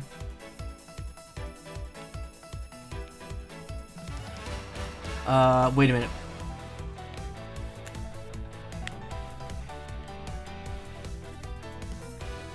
The open air stage? Take that! Okay, I'll go check it out right now, sir. Be right back. We already went over that area with a fine-toothed comb, and I've already heard their extensively detailed report about that area as well. I have also heard the reports. Actually, thinking back on it, I checked out that area pretty well already, too. Guess that means we really don't need to check that area anymore, right, Mr. Edgeworth? Well, if that's what everyone's opinion, then I suppose not. What happened to trusting in your instinct? She does have me there. Wanted to write one, but it fell apart early on. I'm more of the acting side of things rather than the writing side of things. Explosions. Cluck cluck ace clucker. Hey Atman, how you doing? This looks like the capture button on the Switch. It's the square with the circle on the inside. I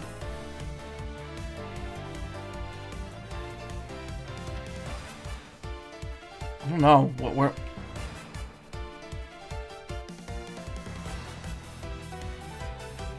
Take that! Location, Agent Sheena, is of course the room you claim to have examined. I believe the room right next to Mr. Cochin's office warrants a thorough inspection. Even if you do that, I doubt you'll find anything of use to you there, because you destroyed all the evidence. I'll be the one to decide that. Detective Gumshoe? Yes, sir, I'm on it. I'll be right back after I check out that room next to the office. Decent here? Nice. Oh, not the writing per se, mostly organizing VAs and sound designers. Trust me when I say there are dozens of voice actors who would be willing to jump at any project you put out there, even if it's unpaid. And I know outlets that you could promote it on.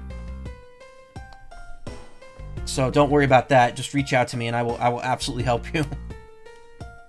Sound designers, on the other hand, that I'm not too knowledgeable about.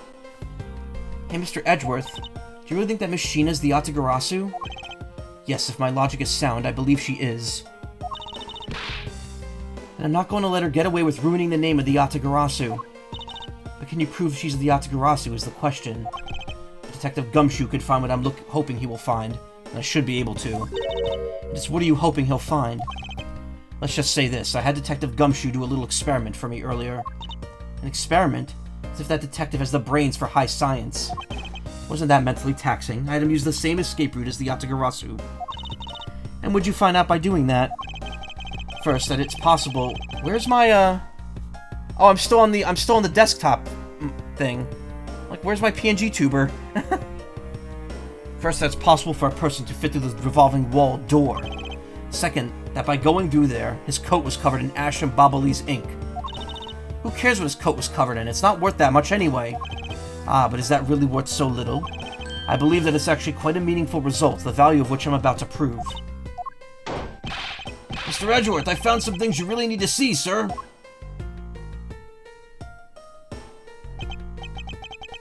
Oh, so what are these things you found? Some makeup, a coat, and a pair of shoes. Sir? You found a coat? You hear that, Mr. Edgeworth? Maybe it's the person I was chasing was wearing. Yes, that possibility does exist. Agent Sheena, were these pieces of evidence not in the room when you examined it? Pff, unfortunately for you, those aren't suspicious items of any sort. They all belong to me. They were getting in the way, so I stored them in that room. Aw. Thank you for bringing them to me. It saves me a trip. May I have them back now? Hold it! These items the detective brought back are incredibly significant. I request that we be allowed to examine them.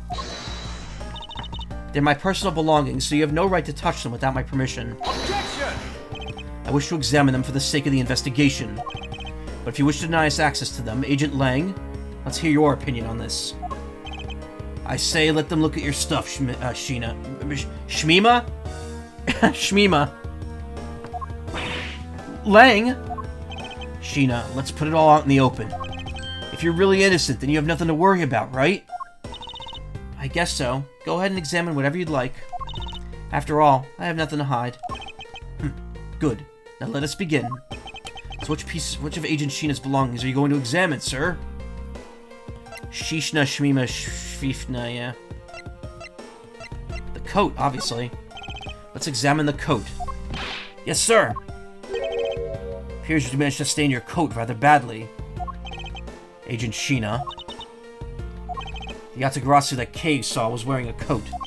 And I'm beginning to wonder if this stain wasn't created when you went to that fireplace. I actually got a beige trench coat just like that recently for my Halloween/Magfest costume. Which I need to work on next weekend. I need to put the finishing touches on it. Very easy costume, and it's based off of a character from a game that came out recently that a lot of people probably did not play. Sorry, I think the detective is having a stroke. Oh! The other day when I said I was, what did I say the other... Oh, man, Kara was here and he clipped it. When I was in the previous case. I talked about having, like, gumshoe on the brain. And there was a clip of some... what did I say? I have to look it up now, because I forgot what the phrasing was.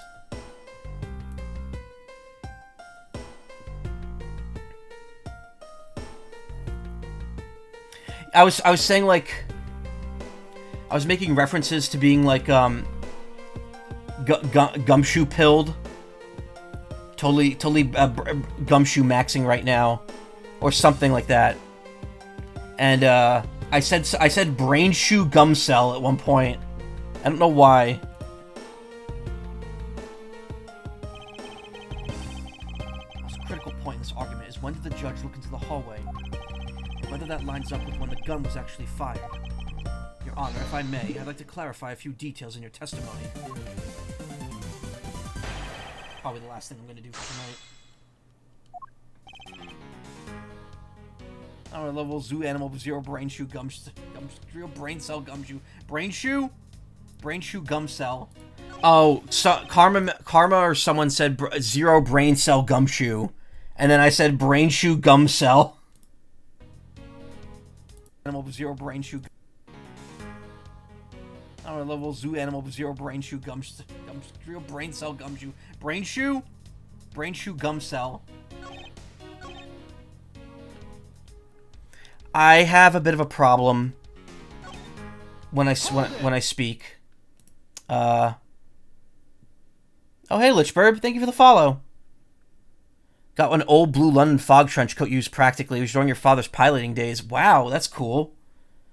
What happened? I was listening to a clip from the other stream I did the other day. I have a bit of a speech issue. I talk too quickly. And when I read chat, I read it even quicker.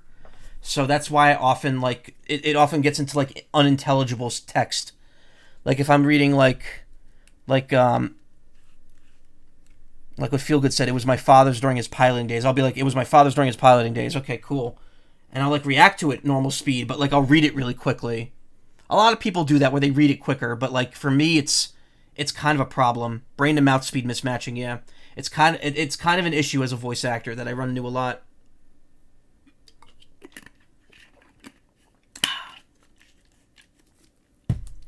Two more days till we find out what the playtest Nintendo thing is. I won't be here, but I'm in the program, so I will be downloading whatever the thing is. The page still says please come back around October 20th, 2024. And it says PDT, but it doesn't give a time. It just says Pacific Daylight Time for more information.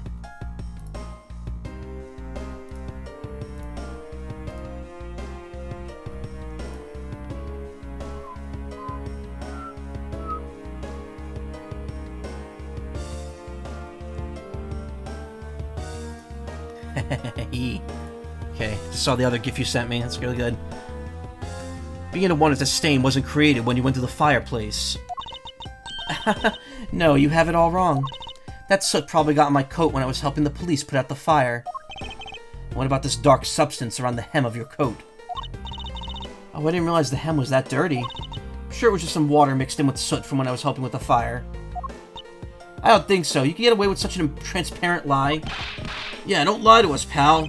This is the same pattern of dirt I got on my coat when I went to the fireplace. Your words ring hollow in the absence of evidence, you know. What are you talking about? We have evidence. So that you could prove that the dirt on my coat is from the fireplace. Oh, we could prove it. Light it on fire. Which I can. How? You did a great job, Detective Gumshoe. Huh? Me, sir? What did I do? This coat. This is exactly the piece of evidence I was searching for. I had been hoping to find the coat that the person Kay saw was wearing. And thanks to you, we've proved that going through the fireplace would sully a coat. I don't quite get what you're saying, but I'm happy for the praise, sir. All that remains is for us to show what the dark substance on the coat hem is. Oh, and you think you could do that? I think we're making great pace tonight. I think we're gonna finish this part of the case, like, perfectly when I want to stop. And then we'll save, like, this, because there's still, like, a second half to this case. After we finish the first part. What are you talking about? I'm pointing at the evidence, yeah. Oh, and you think you could do that? Of course I can. This is the dark substance that sullied the hem of this coat. Babalu ink. Take that! Baba Booey. Babali's ink? Yes, this is what will prove that the coat went through the fireplace.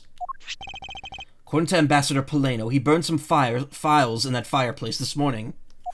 He burned some fires in that fireplace.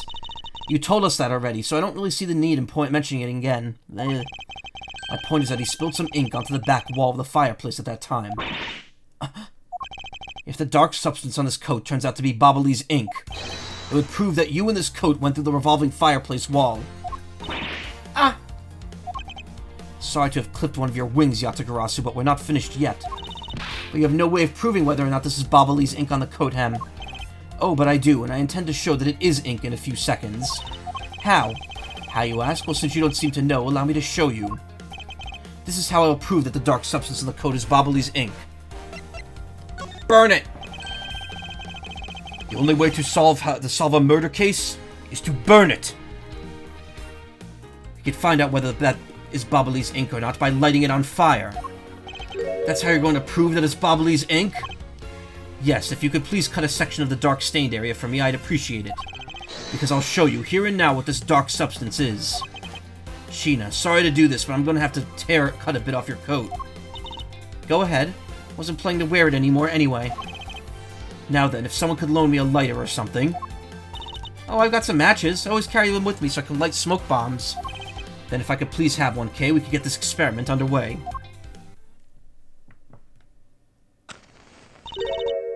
Flame? Wow, that was, my mouth made like a fart noise when that happened. Like the air went up into my upper lip and I went like... I can't do it. Damn it.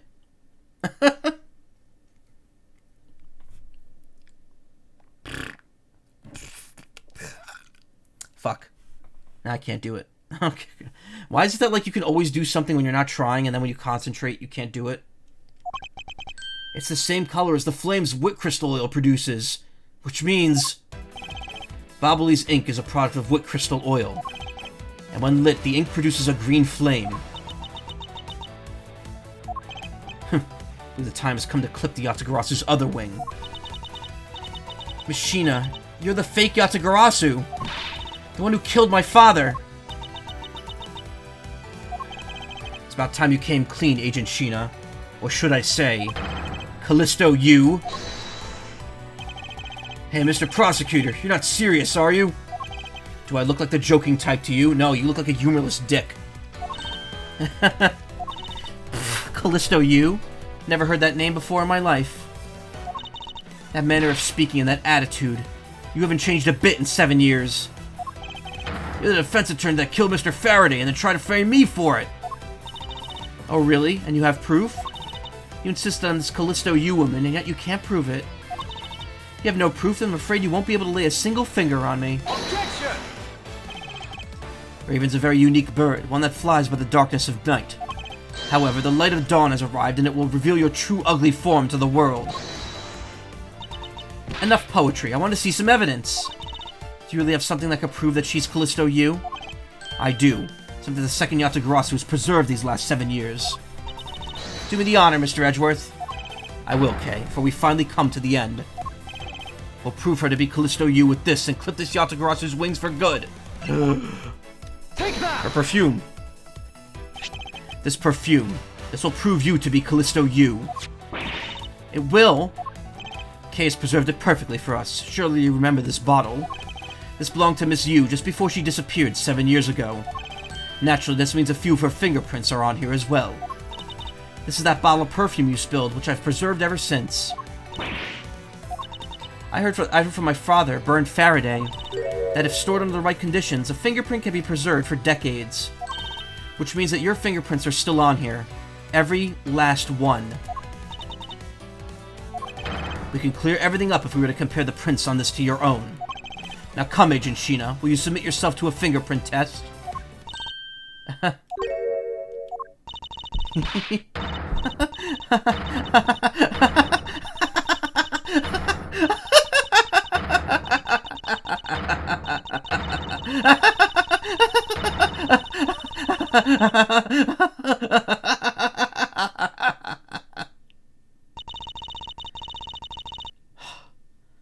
Looks like you've seen right through me, yet again.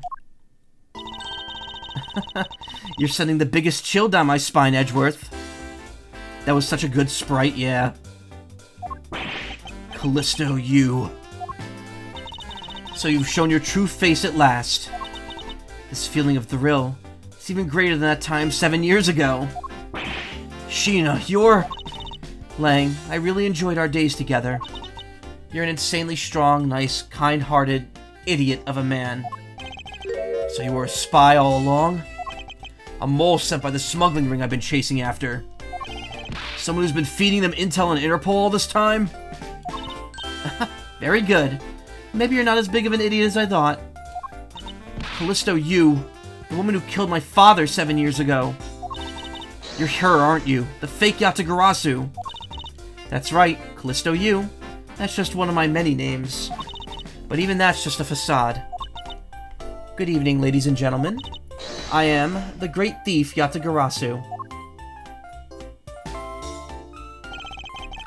Callisto Yu, this time you won't escape, for this is the end of the road for you. Now come along quietly. You know, you're the one who left the strongest impression on me, Kay Faraday. And had you not used the Yatagarasu's gadgets, I might never have known who you were. But here you are, being a thorn in my side, just like your father always was. Kay, don't! You, I'll never forgive you for what you did to my father! You really are just like him. Mr. Faraday, too, possessed such laughable honesty. Of course, she runs right into that. Kay! You let go, Kay, go right now, pal! You despicable! Let go of me, you filthy...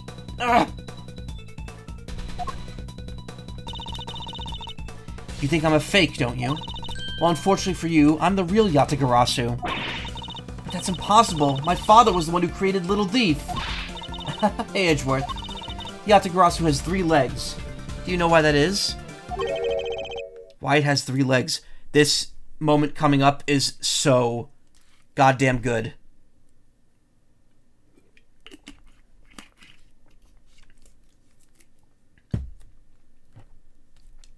Why it has 3 legs. There are 3 main reasons why the Yatagarasu will always be one step ahead. First, the Yatagarasu always knows the exact location of the target object. Second, the Yatagarasu always knows exactly how to disarm the security system. No, it can't be! Did you finally figure it out? Do you finally know the real identity of the Yatagarasu? The real identity of the Yatagarasu is... Bern Faraday, Callisto Yu, neither person!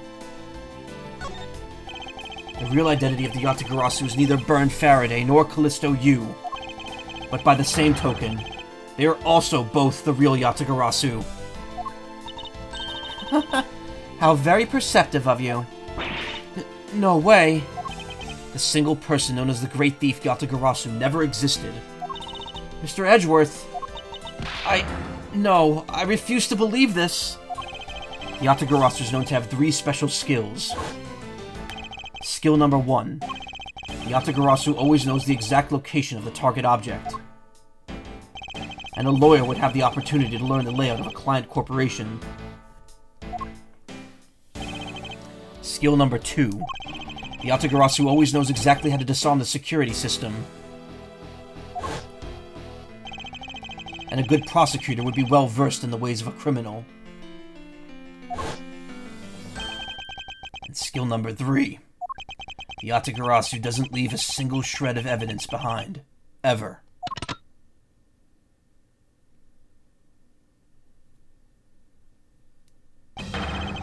Detective Bad! It was only natural for the Yatagarasu to never leave evidence behind. Because the lead detective on the case hid it all away. You're the 3rd member of the Yatagarasu? You. I've been looking for you for a long time. 7 long years, but I finally found you. Why, Mr. Bad. Long time no see. What happened to us? We used to be such a great team. Yeah, and then you killed one of the members of it. Someone in the Ace Attorney universe is definitely named Nether Pearson. Not you, it's you, yeah. If you were such a great team, then why'd you kill my father 7 years ago? Ow, I just bumped my elbow. And probably tore some skin off of it. Ow. Why indeed. It was nothing personnel, kid.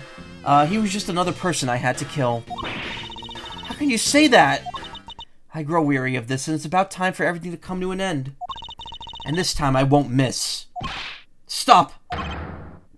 You! Kay! It's over, Sheena. Your leg? Ooh, I went right through it. Damn.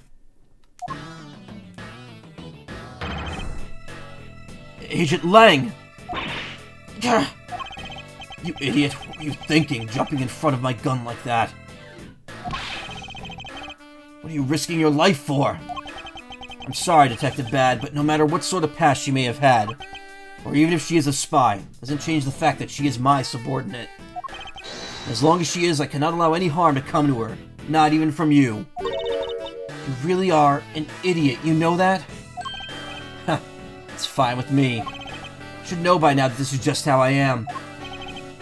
Hey, sis. Yes? I want you to conduct a full body search. She might not have another weapon on her. Alright. Detective Gumshoe, your assistance, please. Sir. Sir. She referred to him by name there, which is interesting. She didn't refer to him as Scruffy. I'll have to punish you later as my subordinate. You should know how wrong that sounds, Detective. Yeah. Hey, I found something! What is this, sir? Looks like the blade of a knife, but it doesn't have a handle. This is a great find, Detective. Huh, it is, sir? Let's try pairing this blade up with this handle. Take that!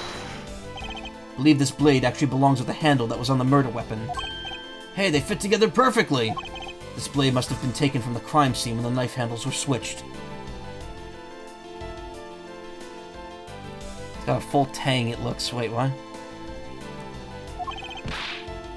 The only one pin, very sloppy. Oh. Going to return this to the Bobbly. I'm going to return this Bobbly's knife now. All right. I trust that you'll make sure to return to Ambassador Poleno. Bobbly's knife handle given to Detective Gumshoe. I believe this makes it perfectly clear who did it. Callisto, you. But the only time the handles could have been switched is just after Mr. Cochin's murder. Which means that you must be Mr. Cochin's killer. You killed Mr. Cochin with the alabaster knife. That looks really funny in high-quality sprite form. Switched the handles, then took the original blade of the Bobbly's knife with you. Later, you allowed yourself to be spotted by Kay near the open-air stage. You used the fireplace to lose her, and then you went back to accuse her of the murder. Does that about sum it up? Objection! You craft an engaging tale, Mr. Edgeworth, but there are two problems with it. Problems? In what respect? What do you think my real reason was in allowing her to chase after me? It was also I could capture Kay Faraday. What? When I saw you using that device at Gatewaterland, I knew right away that you were Byrne Faraday's daughter. Ha! I became curious, so I researched a little into your background. That's how I found out you were on the trail of the Yatagarasu. So that's why you tried to pin Mr. Cochin's murder on me? Yes, I knew you would show up at this embassy tonight, so I thought to use you. But pinning the murder on you wasn't my only goal. You had another? Yes. Once I had you under arrest, I had planned to search you, and take back the device that rightfully belongs to me, the true Yatagarasu. You were going to take little thief away from me. 7 years ago, it was thanks to that device that Faraday was able to infiltrate this place. But he stole more than he should have. Had a tough time recovering that precious key. And the person who stole the Yatagarasu's key was Mr. Faraday. That incident was 7 years ago. That incident 7 years ago. What was the catalyst behind it? Oh, talking about the knife stuff. Full tangs on the metal from the blade goes all the way to the handle. Think of a steak knife, yeah. The handle's just a knife sandwiched between two wooden scales. Yeah, no, I know what that style is. I just didn't know that was referred to as full tang. That's interesting. Gmod ragdoll noises. Wait. What happened here? Which means that you must be Mr. Cochin's killer. Oh. You killed Mr. Cochin with the alabaster knife.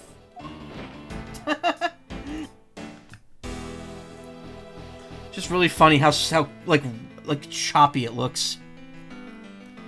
Twitch Mobile bugged out. It's looping the audio of the clip while playing ads. Oh god, just restart Twitch. Twitch Mobile sucks now. I don't know why they ruined it to make it play more ads. Ow! My elbow, why? Why does it keep happening? Do I have like a cut on my elbow? No, the skin's just really dry. Ow.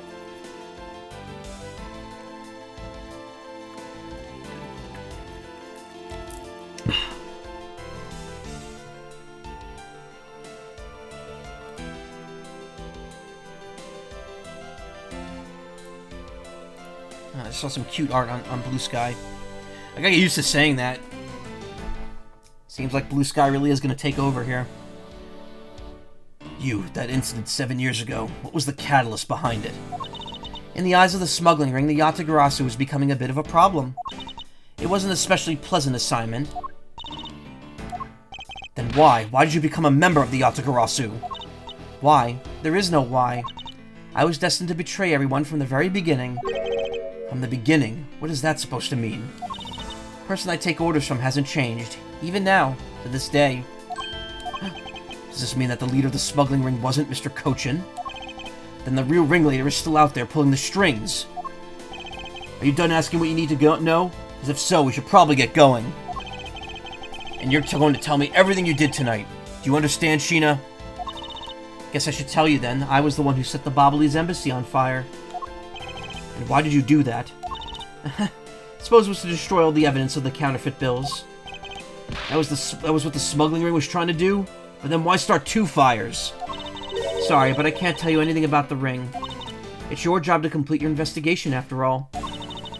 I've had my fun. Now it's your turn to enjoy the ride. Wait, I mean, Machina. All according to Keikaku, yep. Keikaku means plan. Translator's notes, yes. When I fell to the floor earlier, these were at my feet. What about them? They're such pretty hair sticks that I thought, well, that I should return them to you. You can have them.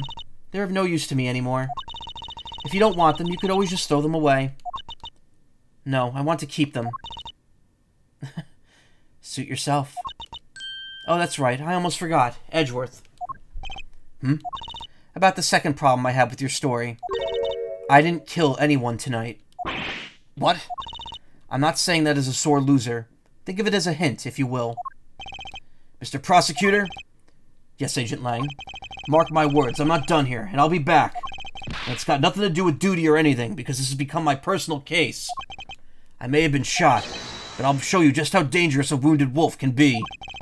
His anger appears to have negated the sensation of pain in his injured leg.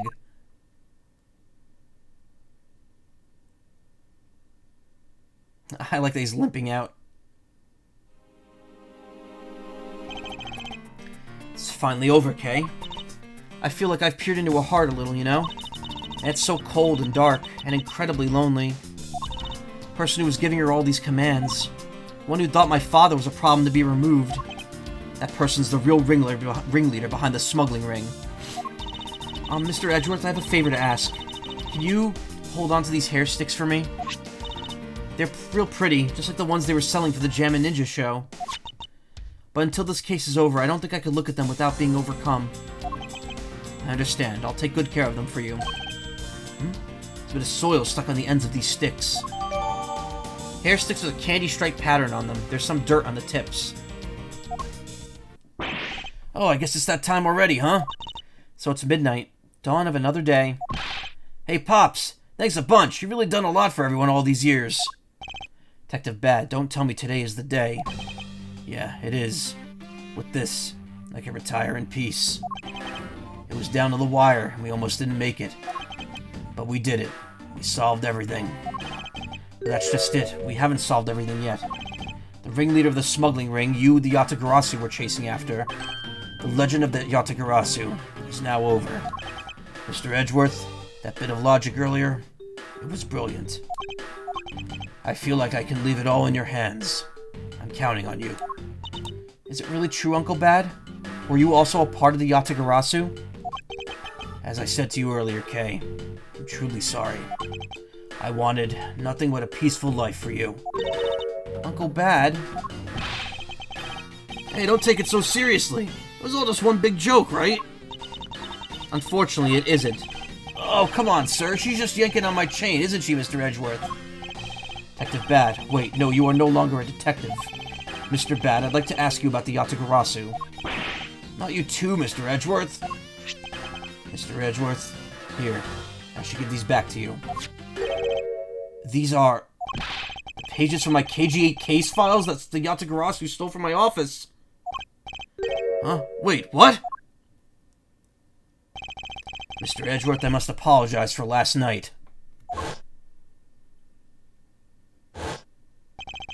So the Yatagarasu who stole into my room was you, was it? Wait, then that means... What? To tell me it's not true. That's too insane for me to believe, sir.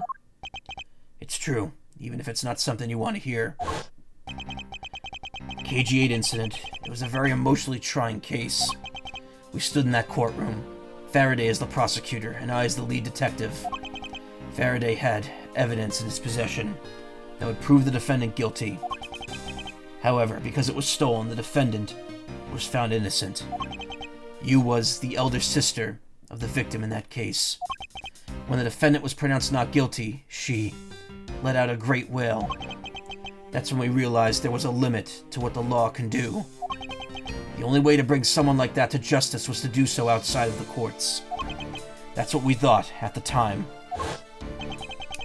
That's how we formed the Yatagarasu, and vowed to bring light and any dirty dealings the companies had with the ring, including companies that dealt with the Amano group. Mr. Amano's conglomerate. We called ourselves the Yatagarasu and flexed our collective muscle. We exposed all sorts of shady dealings as a warning to the business world as a whole. By doing that, we were able to stop the higher-ups from covering things up. And then, it was finally time. We'd finally arrived at the moment when we'd find out the ringleader's true identity. It was then that you literally stabbed us in the heart, and Faraday, he died for it. But why? Wasn't she the sister of the victim in the KG-8 incident? After Faraday's death, I looked into her past, and that's when I found out that she was a phony. Victim of the KG-8 incident, CCU. She never had a sister. What? Then that means... Sheena wasn't the only fake name she used. Callisto U was just another pseudonym. From the very beginning, that woman was a spy sent from the smuggling ring. She said it herself. I was destined to betray everyone from the very beginning.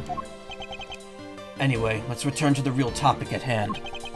Mr. Edgeworth, this trump card that we stuck onto this page of the case file. Please use it wisely. Trump card? That photo we stuck on there. Try peeling it off. Behind it slumbers a piece of evidence that Faraday hid all those years ago. It's the mark of the Yatagarasu, but why? This is a directives card from the big boss. Take a look at the back. This was something Cochin had on him at the time of the KG-8 incident, 10 years ago. That blood is from the victim of the incident, Miss CCU. But why is the card adorned with the mark of the Yatagarasu?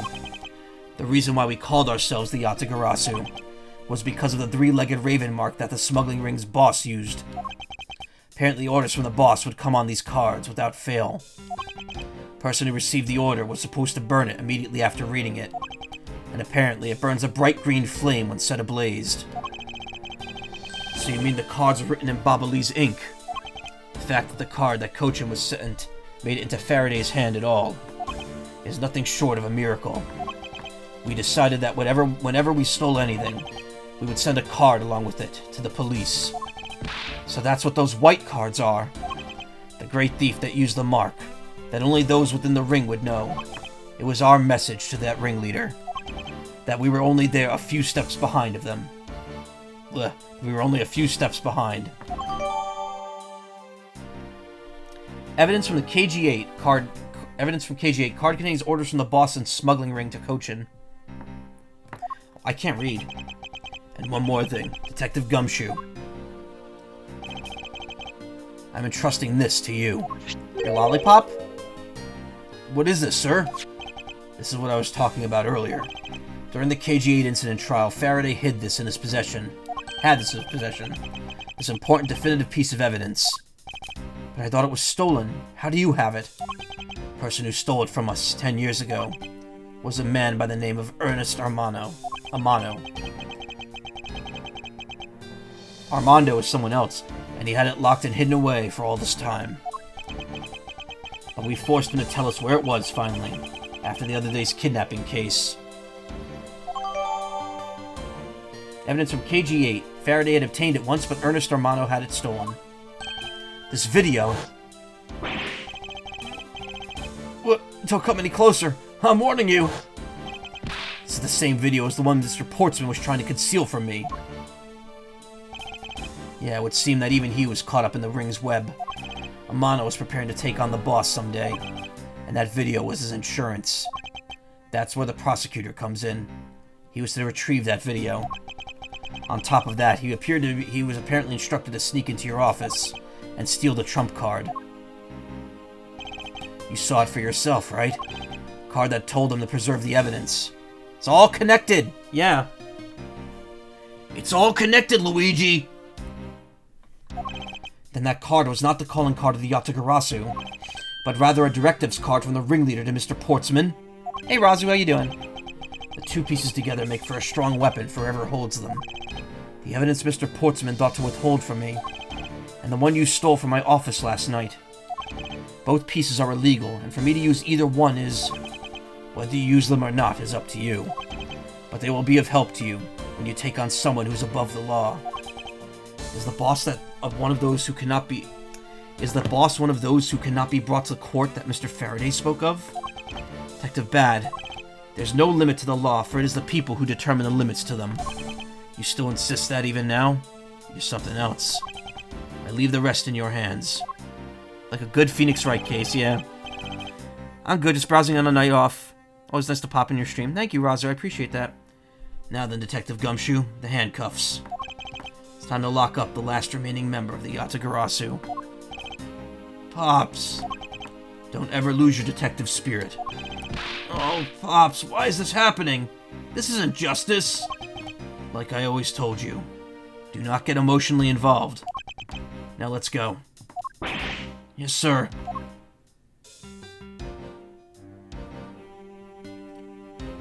Yeah, same K. Same. How I feel after all this. God damn. Bad never killed anyone. He'll get a lighter sentence. It's fine.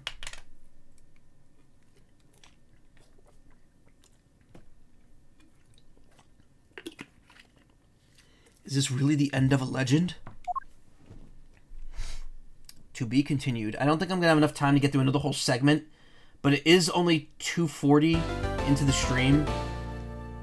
And I'm feeling awake now, so I might as well go for another hour, because this case still has quite a bit to go in it. Putting this to the close takes a while. It says ladder, but when they say ladder, this is like a whole other case now that we're doing. This is case 5-2. Case 6. So I might as well get an up on this, because this is going to be at least another couple streams before I finish it. March 15th, 12:07 a.m. The Atrium Neutralis lobby. Step ladder, yes. So now we know who the Yatagarasu really was. And yet there remains much to this case that needs to be resolved. Like how the weapons crossed country lines, for example. It's really a step ladder, though. The two countries have incredibly strict security systems and entry procedures. Short of a miracle, it's impossible for someone to have smuggled them in. Smuggling them in, huh? We'll need to open a new line of investigation on just this aspect alone. Before we do, I'd like to go through my evidence once more. Unnecessary evidence has been removed, remaining evidence has been rearranged. Hey, there's a VCR here, sir! Now we can see what's on this tape Detective Bad gave us! This piece of evidence from the KG-8 incident, hidden from sight for 10 long years. Just know this is related to the current case somehow. Detective Gumshoe, if you could please play the tape for us. Sure thing, sir. So, we haven't figured out who did either murder yet. There's still 2 murders here unaccounted for. Cochin and what's his name? Damask II, or what's his real name? Oh, it doesn't actually say. His body was found in Alabast. Just Damask II.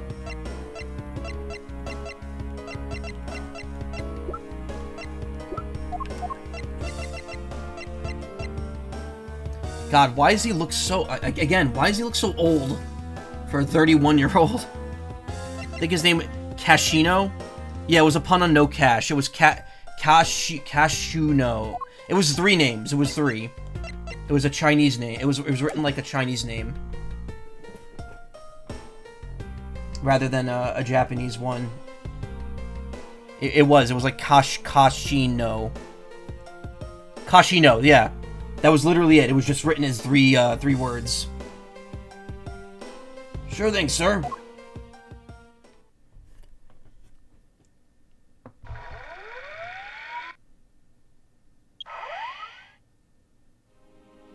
There he is, Mr. Old man 24-year-old. This was 10 years ago. Right? From the original KG8 instance. He was 21 here. Why does he look so old? Why?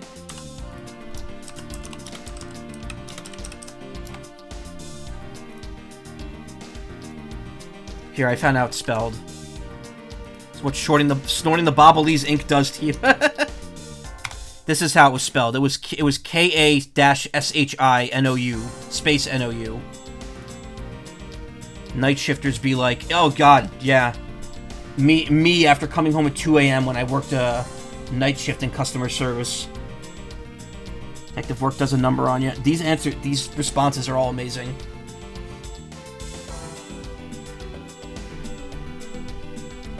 That man, it's Mandy Cochin. And he's holding a knife in his hand. This looks like footage from a security camera at the entrance of an apartment building. That would be me. I mean, I used to work nights. I work as late as my job allows me to now. But even that's like... So, when I first got my job in the customer service department, I was there working till 2 in the morning. Or like 1:45, because I needed to leave early for the train. So they just let me take my last break at 1:45 and I'd leave. Then it got pushed back to 1 a.m. And then when I switched positions, I was working till 8. But then there was like a big chunk of time where I worked till 10 p.m. most of the time. But then that's also when we started working from home, so hours meant a lot less. Now I work till 7, which means I have to be up and running at 10:30, and I hate that. I hate that I have to be up and at work and working that early. It's nice to be done with work by 7 p.m., but like, it's just a pain. Even being back to 8 like it used to be would have been bearable. But again, I'm just, I'm sick of my job in general, so, it is what it is. An apartment building, how do you figure that? Unlike you, I actually read the summary file in the KG8 incident. And the crime scene was the victim's own apartment. So this footage was shot at the entrance to the victim's own apartment building. At the trial, Mr. Faraday claimed that this piece of footage existed. However, no one could find it. Yes, somehow someone was able to steal it and hide it through Mr. Ernest Amano. Mine could be as late as 4 a.m. restaurant industry. I had the opposite problem. I had to leave my house at 7 a.m. and it was an hour commute. Left at 4 p.m., got home at 5. When my job first switched offices back in 2019, I had to leave the house at 2 p.m. to get to the office for my 4:45 shift. That then went on to midnight. And then I didn't get home till 2 in the morning because of the way the trains worked. It sucked. So essentially I had a 4-hour commute every day.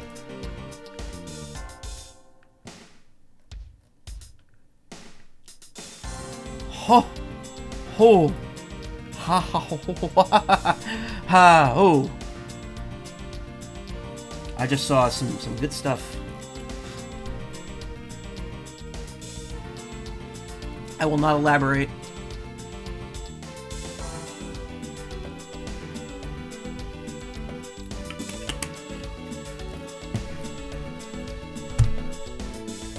Wish Celine was here. You're giving Celine a run for her money.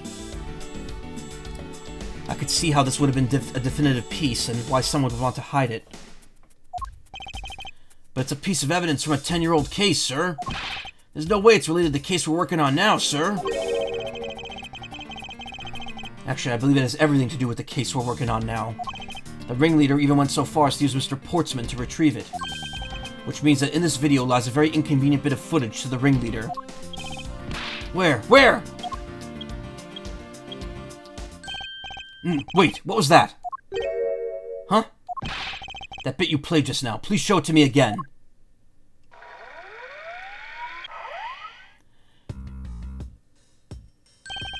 This car. This is something we cannot overlook. Why is that, sir? Look here, Detective Gumshoe.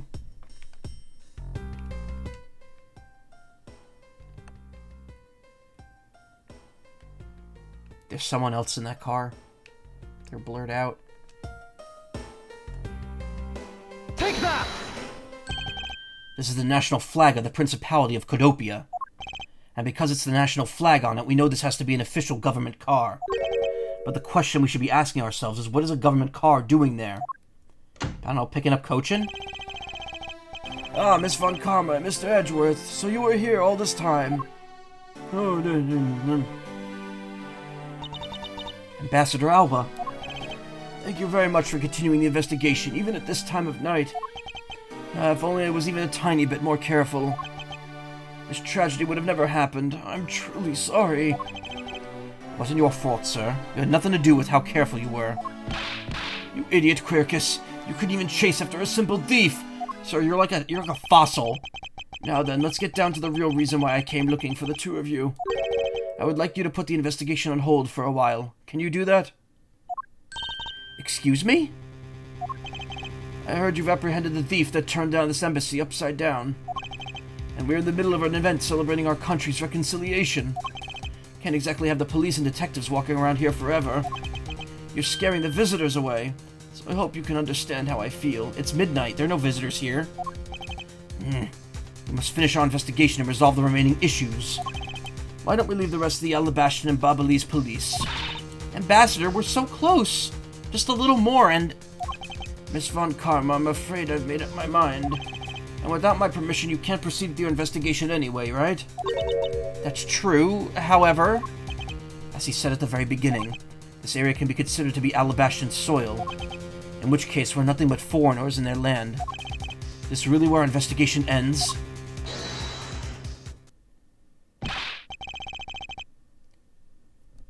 Shifu, we found Mr. Edgeworth, sir. We never left the room. Also, why is Lang back already? Damn. Gumshoe, you've been in every case in Phoenix Wright has been in. You know full well there's been a 20-year-old piece of evidence that for some reason deals with the current case. Heck, you were there when it happened when I was the defendant. Shifu, this way. Yo. Is that you limping, or was that the game lagging? No, it was the game lagging. Agent Lang, you're back on the scene rather quickly. If I laid back and took a break, I'd lose scent of my prey, Mr. Prosecutor. Agent Lang, why have you returned? Because I have to solve this case no matter what. Well, I'm sorry to inform you, and don't take this the wrong way, I don't suspect you personally. However, a member of Interpol was just found to be a thief, and so... Under these circumstances, I wish to you to put your investigation on hold. After all, I believe our own police can handle things from here. They're quite capable. At this rate, our investigation really will come to a close.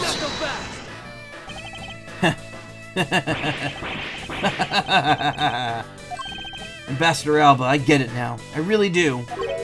Oh, I'm so very glad you understand how I feel. No, not that. What I was talking about is... I know who the killer is behind tonight's murder. You... No? The... killer? Do you really mean that, Agent Lang? Wolves don't lie. Then who is it? Well, let me first say that I'm not talking about Mr. Cochin's murder.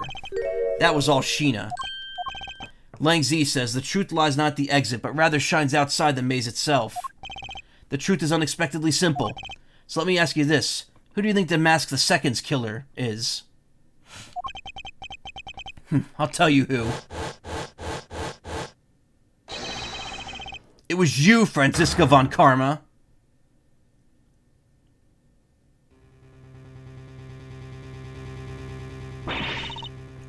I was the killer? Hey, wait, but that's impossible. Yeah. Although that whip is quite actually... Ow! Hold your tongue and make that ludicrous remark you were about to make. Agent Lang, are you seriously accusing her of murder? Yeah, I am. Doesn't appear to be joking. Hey, sis. Remember just before the Ambassador Alba was about to give his speech? He called you into his office, right? Yes, he did. What does that have to do with anything? I'm getting to that. Furthermore, in order to solve both cases, you moved around rather freely between Alabasta and Babal, did you not? Objection! And where's your evidence that I'm the killer? whip of the killer. I was just getting to that. Trust me, I'll show you in due time. Once again, the one pointing a finger has 3 more pointing back at them. Yep. Ambassador Alba, in order for me to bring this case to a close, I'll need to inspect your office one more time. Will you grant me permission? Well, things as they are, I suppose I don't have much of a choice, do I? Good, let's move out. Oh, and don't even think about running away, sis. My pack will be keeping a close eye on you. You can bet your bottom dollar on that. Huh. As if I would have any reason to flee. But just so we're clear, your logic had better be sound.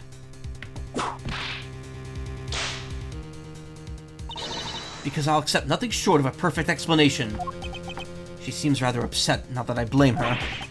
I expected that you would accept no less. But we'll see how long you can keep that nose of yours stuck up in the air like that. Hold it! Agent Lang, as someone related to tonight's case, I request that you allow me to take part. And so that I may clean up my superior's mess. Guess I should. The more the merrier, especially when it's the peanut gallery. Oh, in that case, I want to join in too. Still haven't seen what it looks like in Alabast yet. You let Kay in, then you gotta let me in too, pal. Can't sit around and do nothing while Miss Von Karma's in trouble. Hey, Gummy, let's have a competition to see who could save her first, okay? Okay, I'll take you up on that. Oh yeah, I'm all fired up and ready to go. Raring to go. As a detective, I don't believe that's something you're supposed to be excited over. Sounds like this is going to get real interesting. Ambassador Alba, I'll be bringing these kids along for the ride. Very well. But I'd like you to keep in mind that this will be our last chance. I'll have this whole mess cleaned up before you know it. Let's go.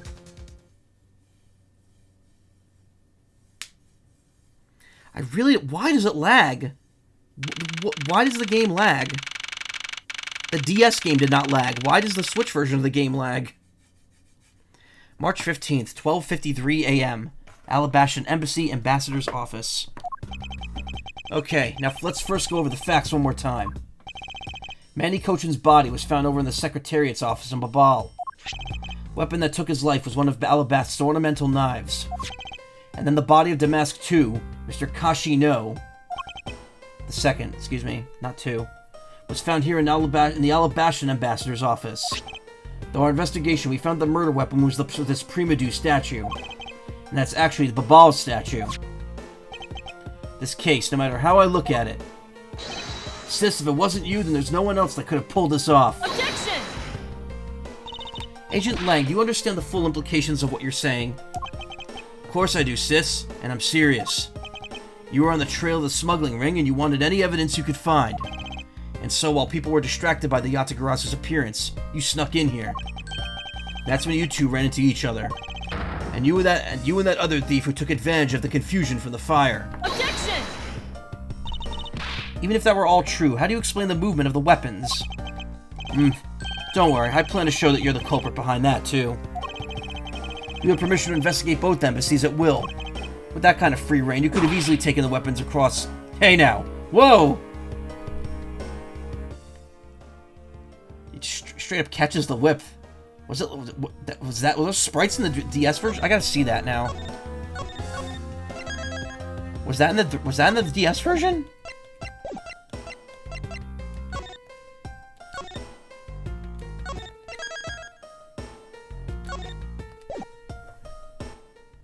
I hate how you can only switch the graphics on the main screen.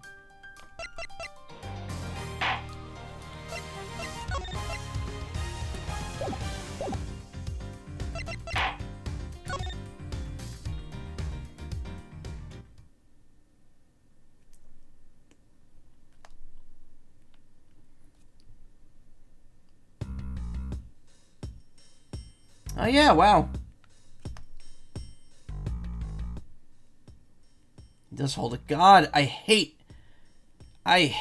how this, oh my god. I can't look at these. It just looks so unprofessional. With the pixel blending and the mixels and all that shit. Like, look at this whip. It looks so like jagged with the mixeling on it. Edgeworth's face looks like a friggin' like thumb. Looks like a smeared thumb. Gumshoe looks like an ape.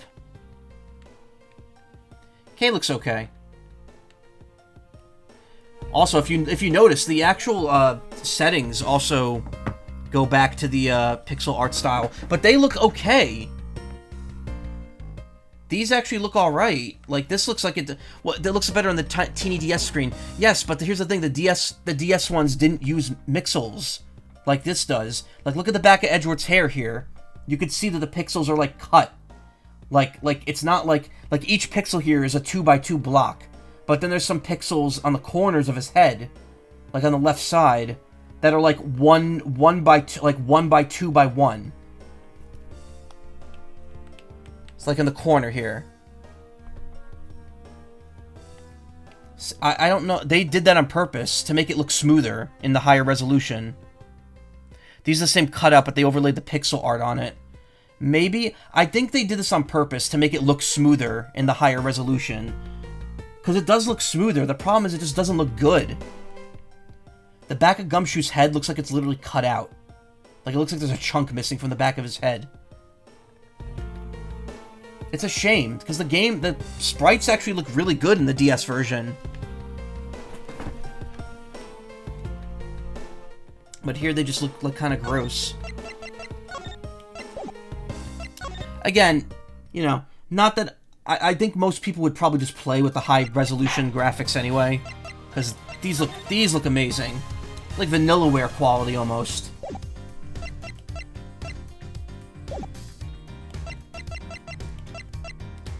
Actually, since we're not going to get too much further here, I just want to see... Something I wanted to see is are they finally offering the other DLC songs? Because you're supposed to get 5 rearranged songs for each game. And for some reason, even though I pre-ordered it, I only got the 5 for the first game and not the 5 for the second game. So, I'm really hoping that they're just offering... No, they aren't. I was hoping that they would, like, just offer the download for the second one. But they don't. They ain't.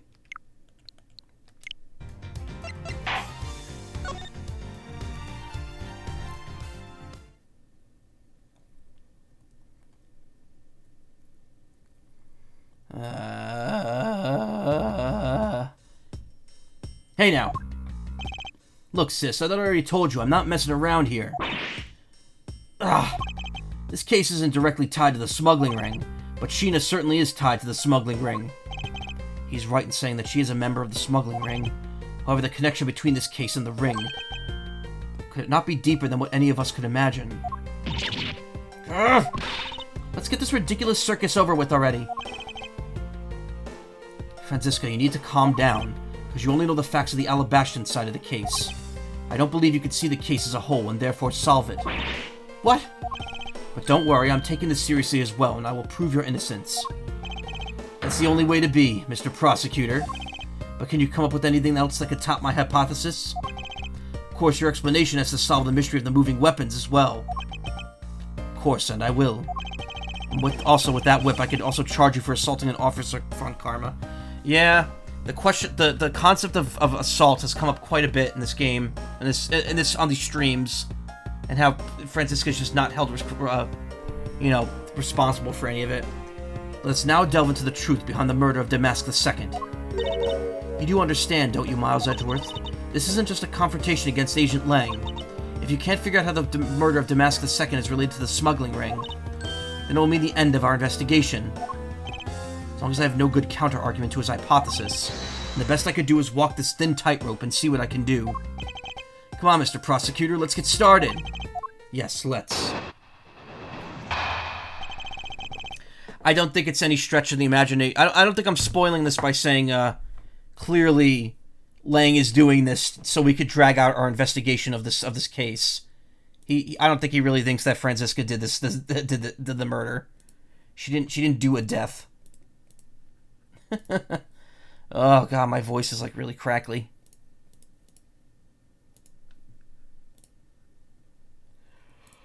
Oh.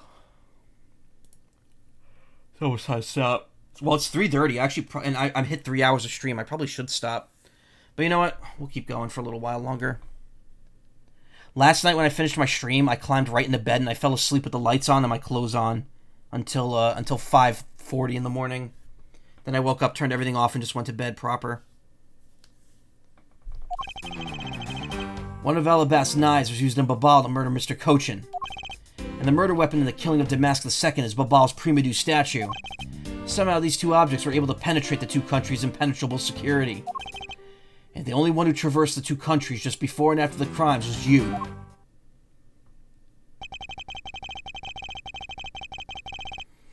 So as long as I can't explain how the weapons moved about, Francisco will remain a suspect. You got it, Mr. Prosecutor. So why don't you stop giving me a hard time? Under these circumstances, who the heck can carry a weapon across country lines? I've worked through every possibility, but there's only one that's plausible. Your boss. Agent Lang, what I've learned from you just now is that you've lost sight of yourself. What are you talking about? By focusing too intently on that which is in front of you, we become blind to the truth. Don't tell me Lang Z never said anything to that effect. You prosecutor, who do you think you are speaking about Lang Z's proverbs like that? I don't need his proverbs, because my words are all you'll need to see the truth. It's 12:50, yet the clock in the background says it's 7:10.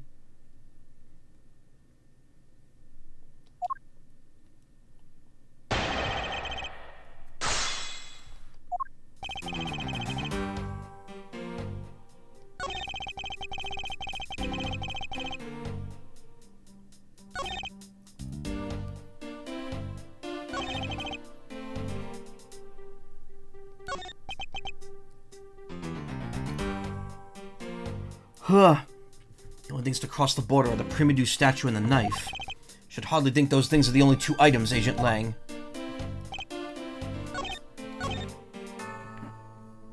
Hold it! Impenetrable? I should hardly think so.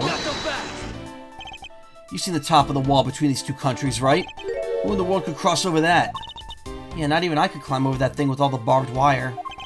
The only way into either embassy is through the doors into the Theatrum Neutralis. Whoa. So the only way for the knife and Primadou statue to traverse between the two countries is through those security camera-equipped, well-guarded doors. Hold it! Was Francisca really the only person to have traveled between the two countries? According to the guards at both doors, she's the only one to have gone back and forth. The sis there was in the Alabast when the Yatagarasu showed.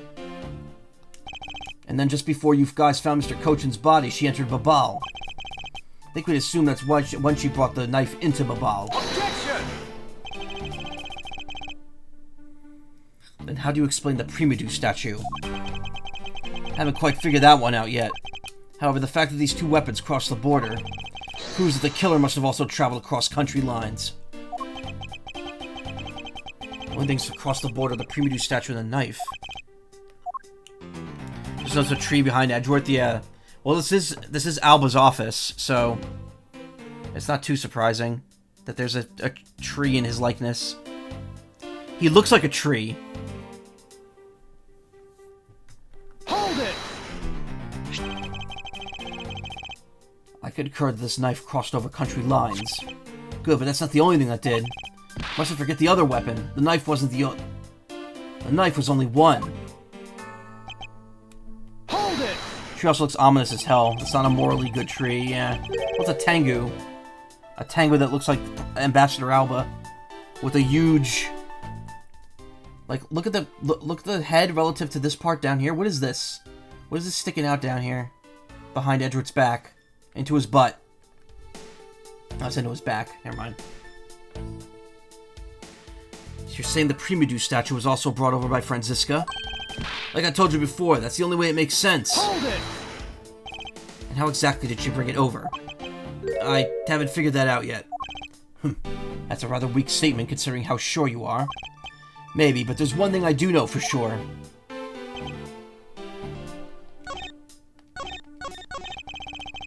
Huh. Okay, now I'm getting sleepy again.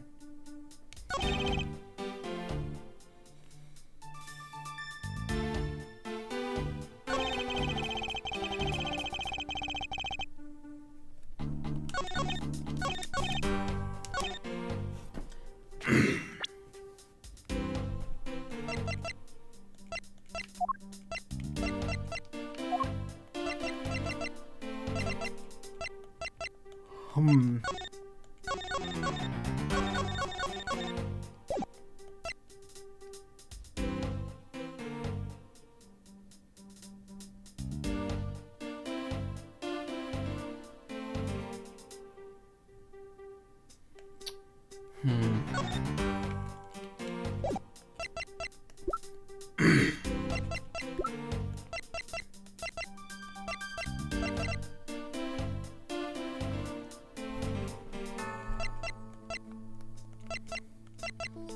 What else did we find that wasn't in the right spot?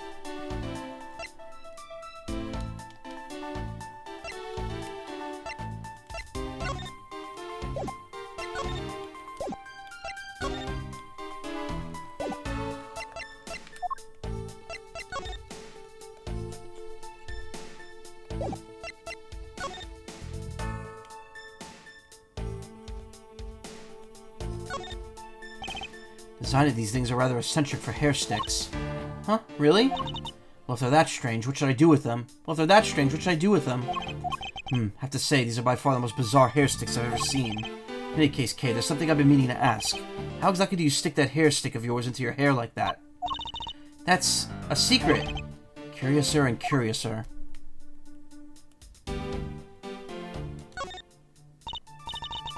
Hey, take a good look at this, Mr. Edgeworth. There's dirt on here. It's totally ruining the beauty of the hair stick. Suppose. Why is there dirt stuck on the end of a hair stick in the first place?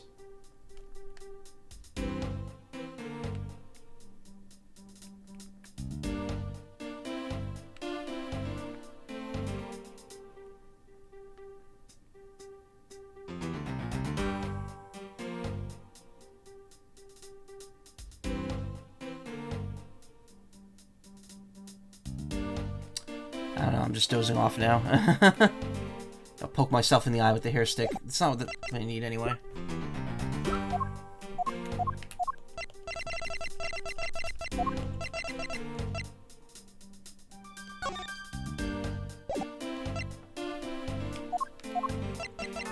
I mean, I get the Steel Samurai crossed over lines. Objection! That wasn't it. Not so fast!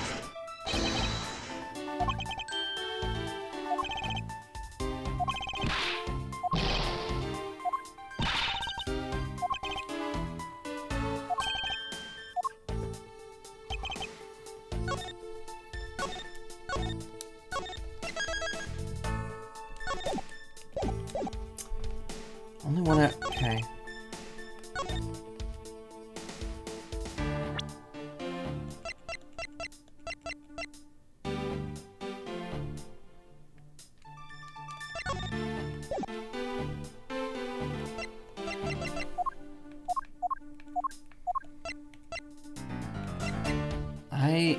Objection!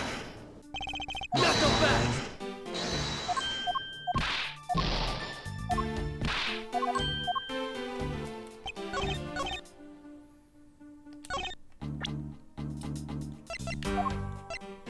Objection!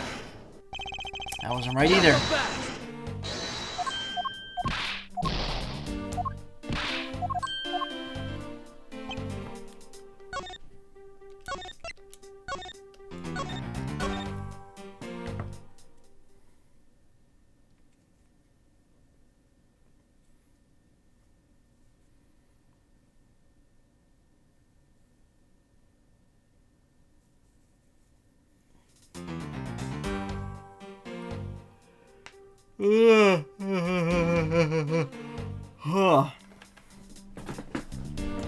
Okay, wait, let me lock in here a bit. When Alabasta knives are used in Babal to murder Cochin? Yes. Murder weapon and killing of Damascus, Babal's pre-Medu statue? Yes. So one of these two objects are able to penetrate the two countries' impenetrable security. The only ones who traversed the two countries just before and after the crimes was you. And that's the end of this last statement here.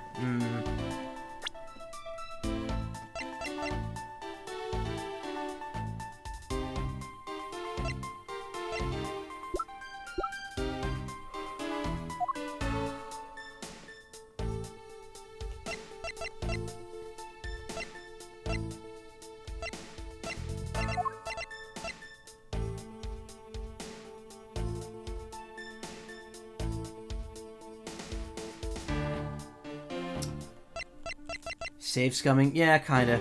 I'm also tired, so I'm just making a safety save in case I pass out.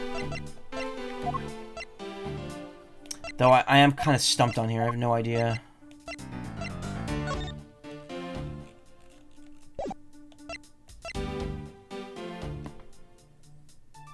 Objection!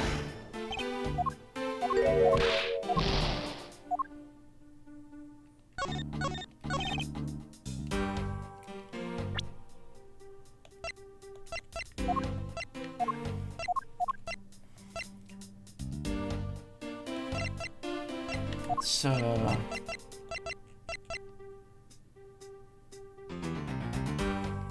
Objection!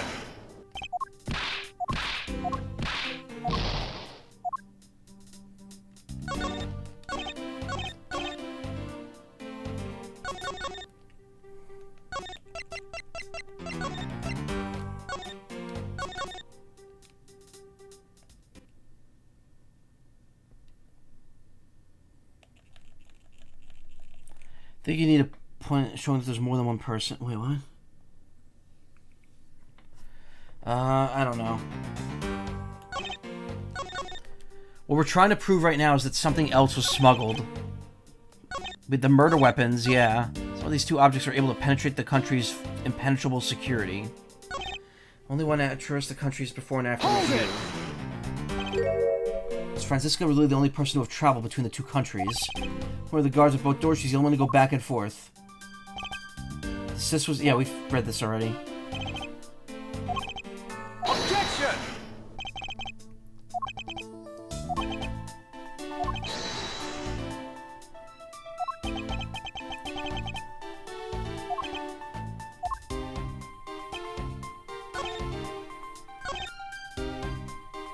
Hold it! Not so fast!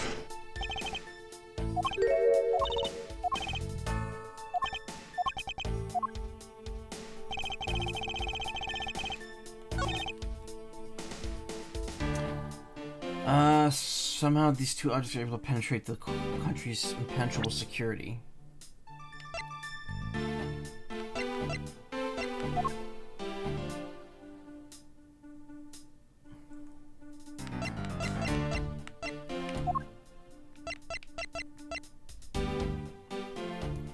I don't remember this at all.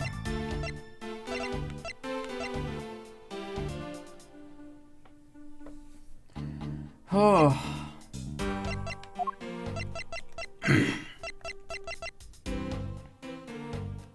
Objection!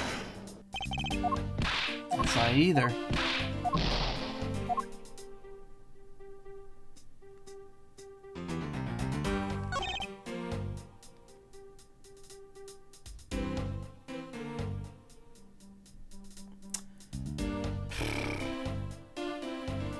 Which one of those? Yeah. Been helped before. Also, again, I'm dozing off now, so it's like it's getting really hard to concentrate. I don't know. I don't know what this could be. Murder weapon in the killing of Damascus, Babal's Primidu statue. Hold it! Hold it!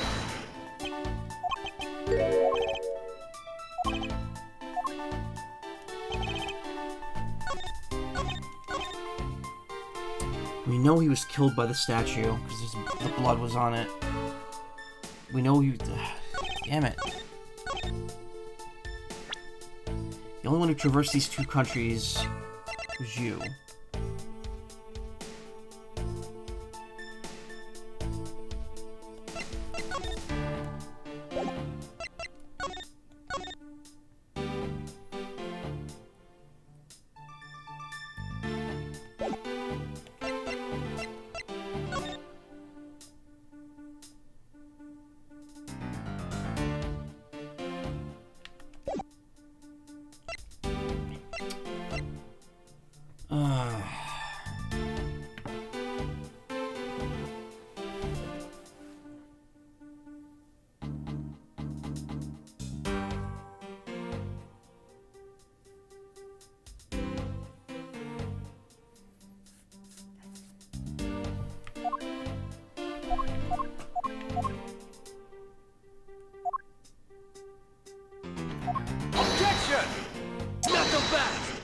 thought it might be the statue, because the other statue's in the other country.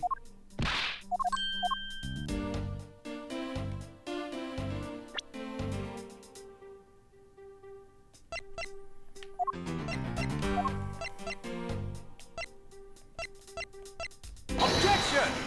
Not so fast! Alright. God, no. We need to overcome this hump before I close out tonight.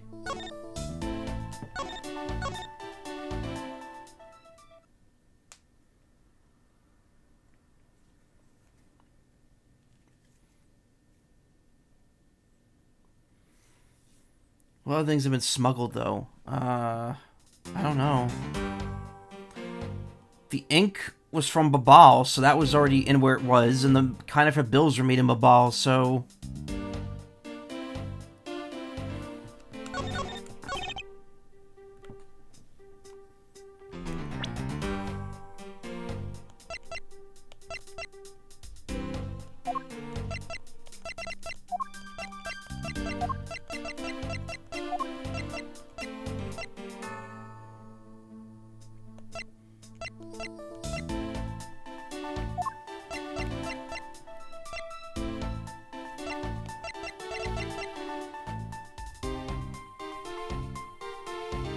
They made a cross? No, the money was made in Babal and burned up in Babal.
Objection!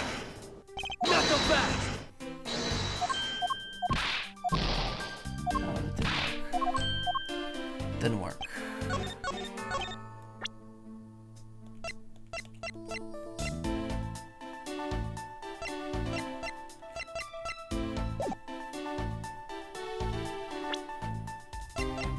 What about here? Objection! There we go. I knew it had to be the I knew it. I was like, because they switched the statues, which means the other statue had to go across. I figured that out. I just couldn't figure out which one to present on which statement. There we go. Agent Lang, these two items are not the only two to cross the border tonight. Oh? Damas II was killed with Babal's Primadou statue, yes. But if that's the case, then tell me, where did Alabast's Primadou statue go? Feeling retired, so you're gonna head to bed? Same. I'm gonna go to bed. I mean, it's almost 4 now, so I'm gonna stop in a few minutes. Knew it had to be this, they say, after presenting 8 different items, yeah. Well, I figured it was that. It's just the problem is when I don't get it, when I don't pick the right statement, and then it doesn't react the right way when I present the right evidence, I'm gonna then, like, be like, well, what the fuck am I doing wrong? What am I overlooking here? But I mentioned it earlier, too. I was like, well, the other statue had to cross the border. But if that's the case, then tell me, where did Alabast's Primadou statue go? To Babal. Precisely. If the two statues really were switched, and that means that both statues were smuggled across the border at some point. Which means that a total of 3 items were smuggled across the embassies. I guess so. But you know what? Doesn't matter the number of items. Only that the sis is the only one who could have done it. Because the only person who went back and forth between Alabast and Babal is her. Is that really true? Was there really no one else that could have traveled between the two countries? Actually, there was definitely another person. One who paid a visit to both sides of the wall. Objection!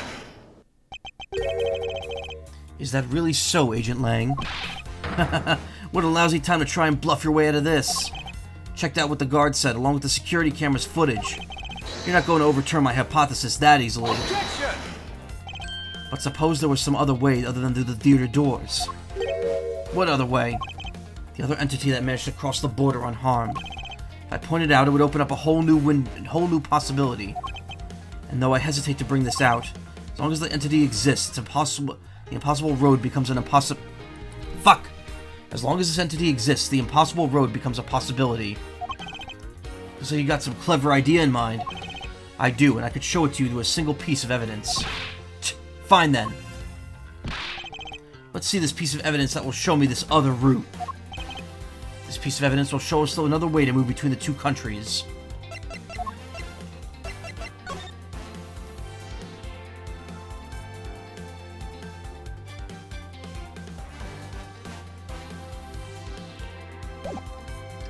Gotta be that, right? Take that! Agent Lang, I'm sure you're familiar with this unforgettable photo. That supernatural photo? Like I said before, by United Emirates Airlines. What? Humans can't fly. No, of course not. I understand that perfectly well. And don't start claiming that Sheena somehow grew wings either. I wouldn't dream of claiming that. I won't allow you to take back what you said either.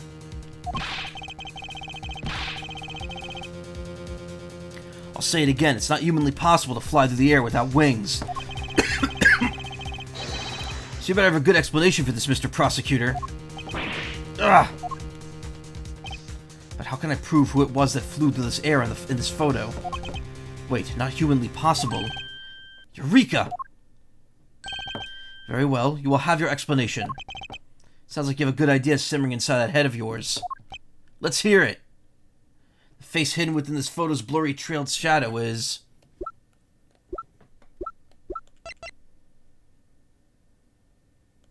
urethra.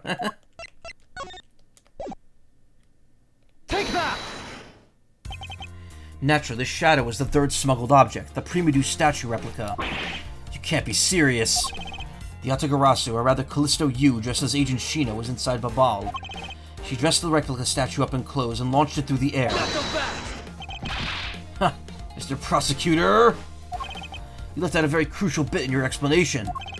I know I did. She launched it through the air? Huh, and how exactly did she do that? Ghosts exist in this reality, so I don't doubt people flying. Yeah, that's true. He's literally baring his fangs at me. But he has no point. But he has a point. He has no point.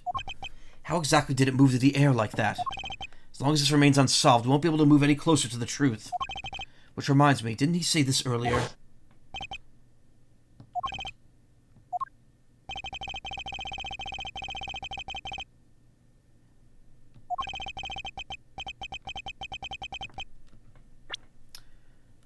It's just before the murder. Francisco was called here, right into this very room. If that's the case, then there may be another avenue we can pursue. Agent Lang, in order for me to answer that question, I'll need to hear testimony from Miss Von Karma. Oh, what are you up to now, pretty boy? Earlier you mentioned something of interest to me. You said that just before the murder occurred, Miss Von Karma had been called into this room because Ambassador Alba had called for her. And for that reason alone, you believe her to be the killer. Yeah, I guess I did say something like that. And if that is the case, I believe it's my duty to ask her what her side of the story is. You would think a criminal would tell us the honest truth? How dare you? As I've said numerous times, there's absolutely no proof that I'm the killer. Miles Edgeworth, don't tell me you suspect me too. I don't. However, I can't ignore the fact that you were in this room at one point in time. Which is why I would like to hear about it from you.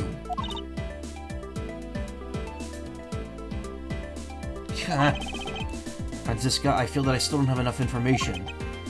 Which is why your testimony is incredibly important to the outcome of this case. Alright. So, what do you want me to talk about? I'd like you to please testify to your movements up until you came into the room. Alright, let's try this your way for a change. But if what she has to say turns out to be a waste of time, I'll place her under arrest faster than you can howl. No! As you wish. And this is the perfect place to just stop. We're good.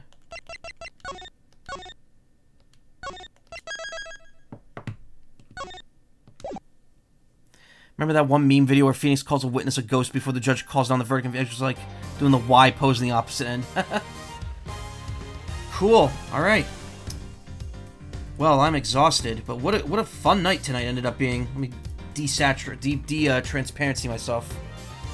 Your order of Dunyan rings have arrived. Yeah. Thank you so much for coming and following and rating. We had so many people here tonight. So many people enjoyed to talk to and have fun with, and I appreciate every single one of you. I know that, like, I say that every night, but it's the truth. I'm still working out details on what I want to do regarding the Twitch team that I'm kind of planning on doing. But in the meantime, here's what you can expect. Next week, probably starting on Monday, more Zelda, more Ace Attorney Investigations. Sonic X Shadow Generations comes out at the end of next week. And I also want to get back to Mega Man Star Force 3 and finish that before the 12th of next month. So we got a lot on our plate. But once we get some of that off, we'll have a little more breathing room. I will not be here tomorrow through Sunday. Another Ren Fair working weekend for me with Nessie. And yeah, that's pretty much it. Some other stuff coming up in the near future, but we'll discuss that when it comes up. In the meantime, I hope you all have a great evening. Stick around. I'm going to throw a raid to...